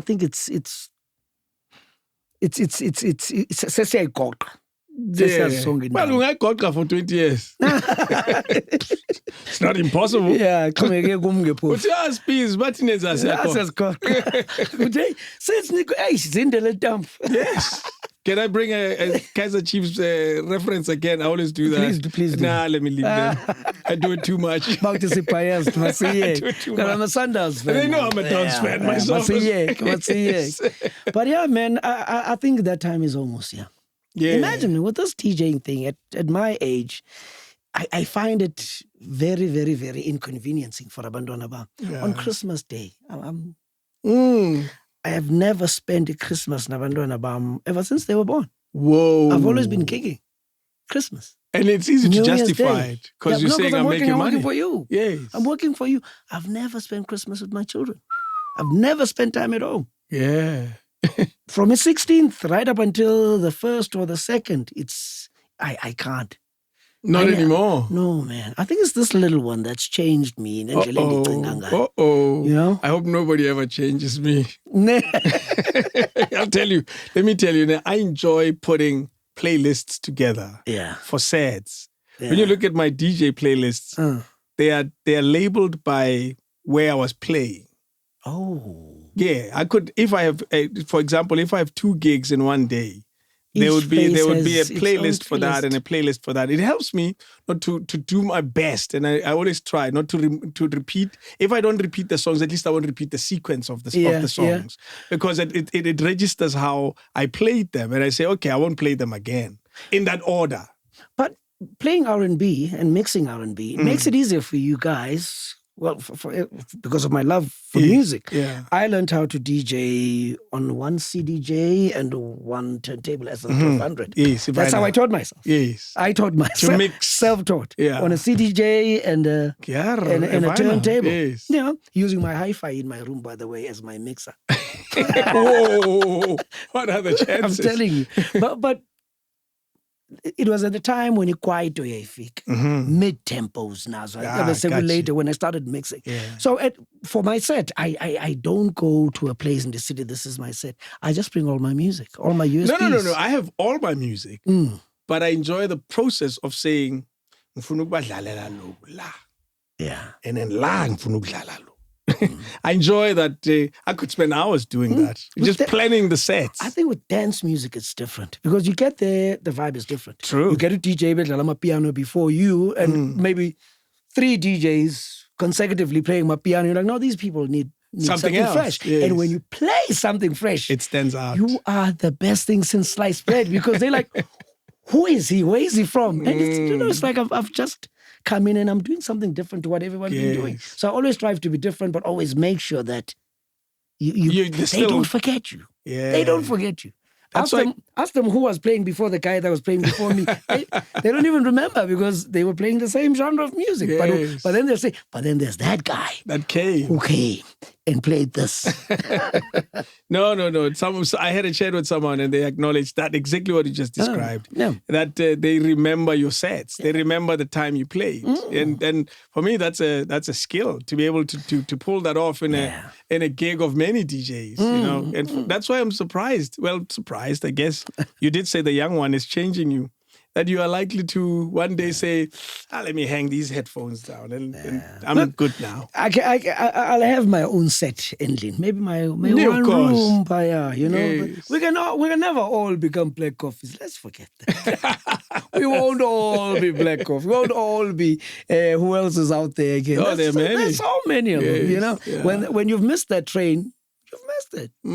Focus on other things that may work for you. Absolutely. You know? We conclude with me asking you about your dad. Yeah. You say nothing about him. Another sad story, eh? Oh, no. I think they separated, as I said, before I could even speak. Probably was it about 2 years? And whenever he came to visit me at my grandmother's place, my older brother remembers him. So whenever he came to visit, I wouldn't have anything to say to him. And if I remember correctly, I think I saw my dad only 3 or 4 times. Wow. And I never gave him a chance because I didn't know this man. I knew he was my father, but I didn't know what to say to him because of my age. So he married again, went to live in Cape Town, and he was in the hospitality industry. How he died, he was either traveling by taxi or by train from work or to work, And I was just in he was found dead. Obviously, he was mugged, and they killed him. Oh, He was found no. there the next day. Oh. Or maybe that same Yes, morning, yes, depending yes. whether he was going or he was coming. So that's how he died. Oh. I live with regret. I wish I'd given him a chance. When did he pass on? When you were This was when already older? I was in Johannesburg. Whoa. 1997. So you already were born. Yes. Still, even during that time, nothing said to me, work on your relationship, not even work on your relationship, create a relationship with your father. I never had a relationship. Jeez. The only times I remember meeting him, I'd say about 4 times, 3 times that I remember. Do you have a relationship with your father's side of the family? Only of late. Of late. Probably it's been 6 years now. I attend even. You go? I go because they're teaching me so much. Because my mom's side of the family, there's a bit of German mix in there. And then they are rural like that. And it's a side I was never exposed to. So I'm enjoying that. That language that you missed, you could have grabbed it there. Then, you understand? But it's only now that I'm engaging with them. From my mother's side, this German angle, if we can just wrap up. Yes. The German angle is that, the Germans came to the Eastern Cape, the Sundays River Valley. Citrus producers. South Africa is one of the biggest citrus producers in the world, right? Yes. So where the citrus is grown in the Eastern Cape, there used to be farms there. So my grandmother was a farm worker at the time, and those farms belonged to Germans. Okay. I think there was a relationship between the German farmer's son and my grandmother. And 3 children came out of that. One of them is your mom? No, that's my grandfather. Okay. My grandfather. Hence the complexion. Of course. My brother is as dark as you. Well, you're not dark, you're coffee color, but same complexion. Yes. It's very few of us that are this light. That pigmentation. I have another cousin who's got green eyes. Complexion. But we are very few. We are a very scarce commodity in the family. Because of the German goes link. Back to the German lineage. Have you tried to trace it, or does it matter to you? Because it's not too far in the generations. No, my uncle tried, but they gave up. They hit a brick wall. Yeah. They tried, but this is from my mother's side. Now, this German blood, they came up with nothing. They came back and they're like, nah, let's just leave it. Yeah. That's peeling. Silapa, that's it. We move on. Does it matter? One day. Yeah, one day is one day. Wow. Yeah. I wish you well, man. I wish you many years of radio. This is me now, just wishing you. Yeah. Because we enjoy what you do. On radio, we enjoy what you do and you DJ. And yes, you have other dreams and ambitions. Yeah. I always believe that the thing about this kind of job that we do, it keeps us young for long, I'll tell you that much. Yeah. Yes. Say that again. It keeps us young for much longer. Because I try to be timer, like a Grootman. It doesn't work for you, eh? It's not easy. I welcome people who call me Grootman, but I don't feel it, you know? And that's the thing about this type of job we do. And I wish you many more years of it, many more years of this type of life. You don't have to do too much of it, but many more years. I remember once I produced a radio show for guys from America, and there was a radio presenter who was in his 60s. Yeah. When you look at him, but not when you hear him. Okay. On air, he sounded as young as all of us. And because the sound of the tone can still remain young and youthful. Yes. Even the stuff you talk about.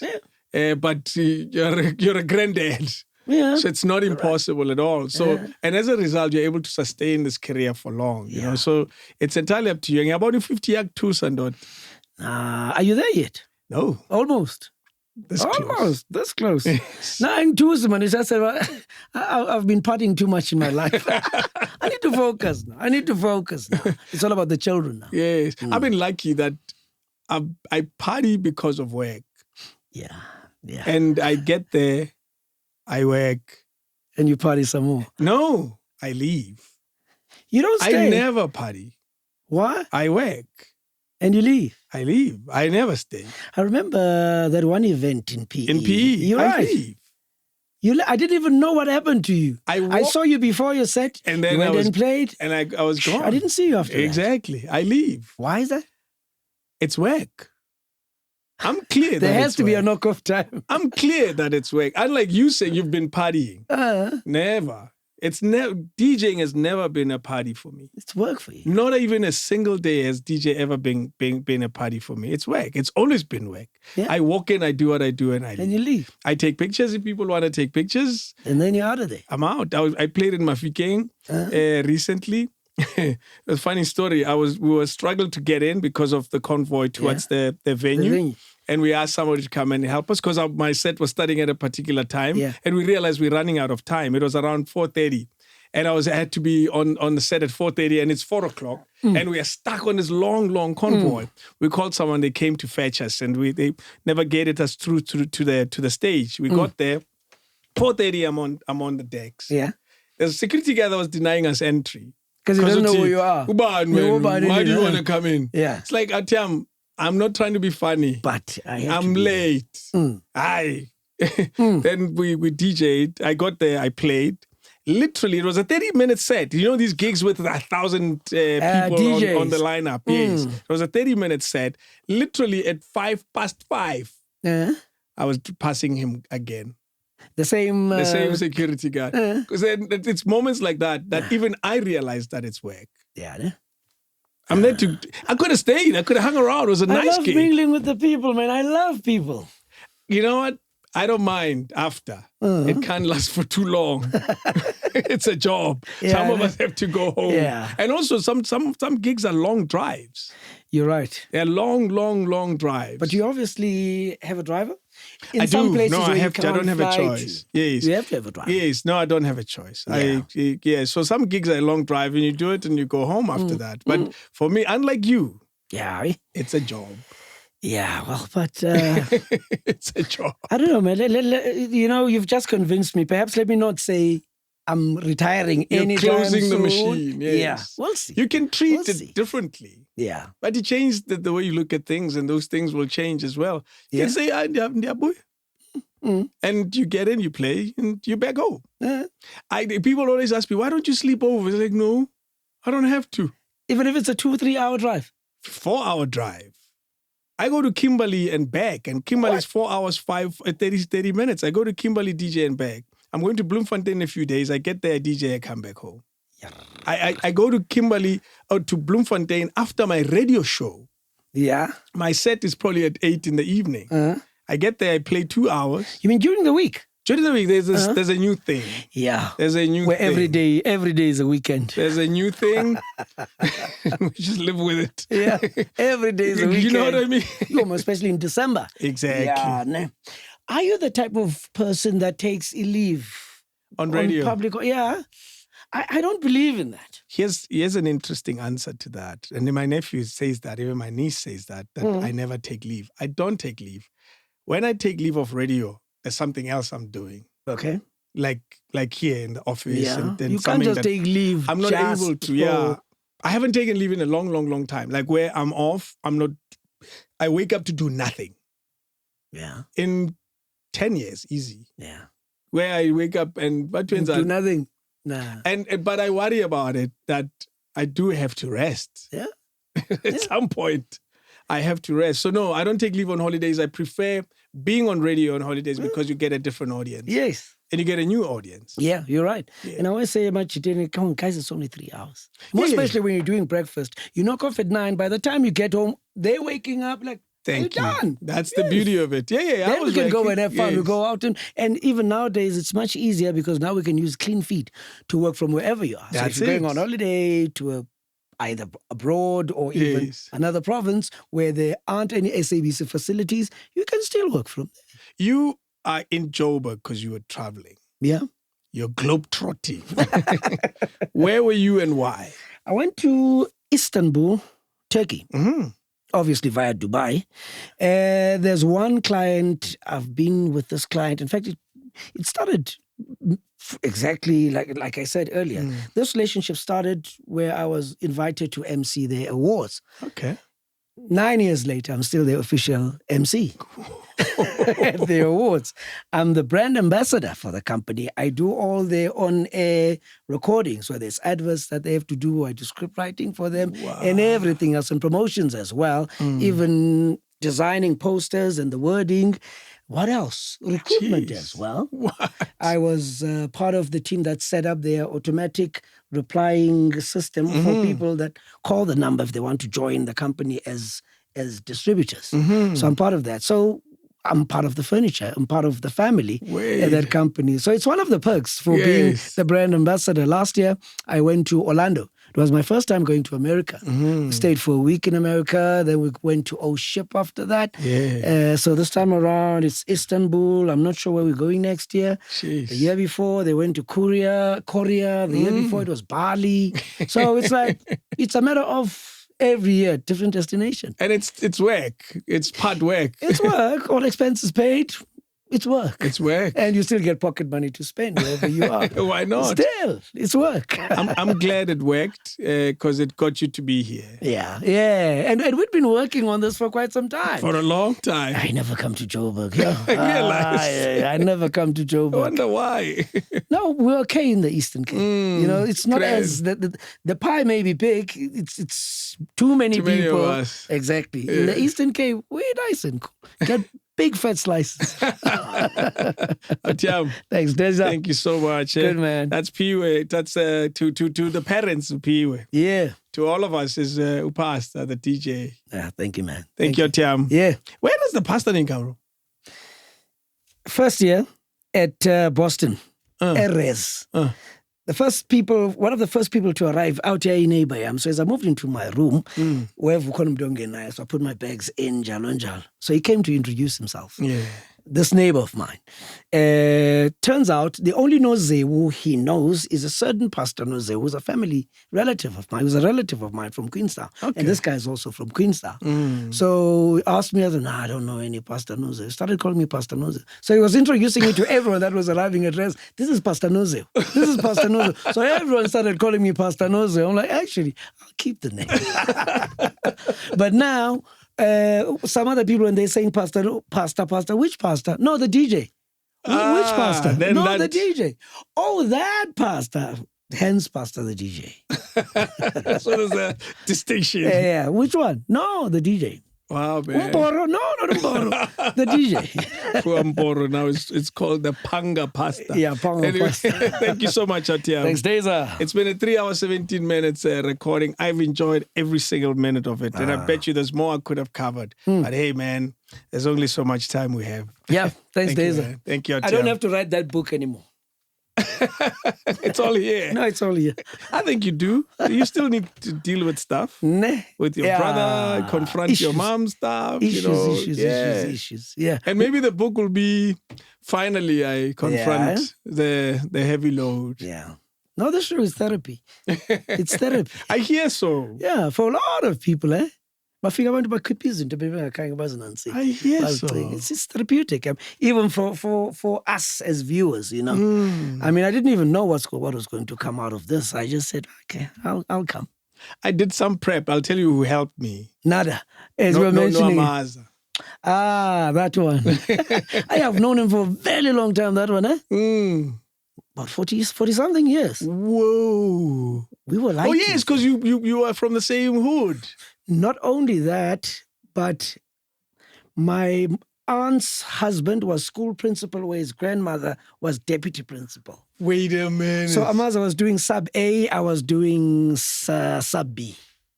You guys have known each other that long? That long. We go way back. That's crazy. 40-something years. Yeah. I never thought about it, huh? 40-something years, I was MC at his wedding. So as MC, you don't even have to be briefed about. No. Yeah, you know everything. I called the right guy then. Yeah, you were spot on. Because you remember when you asked, did you use Wikipedia? I said no. No, we don't use that. We don't use that. I don't use that either. I called someone and I called two people and let's chat. Oh, that's why you were delayed. You were doing your research. Thank you, Tiam. Good, thanks, I appreciate Deza. it, man. Thank you. King David Studio Podcast.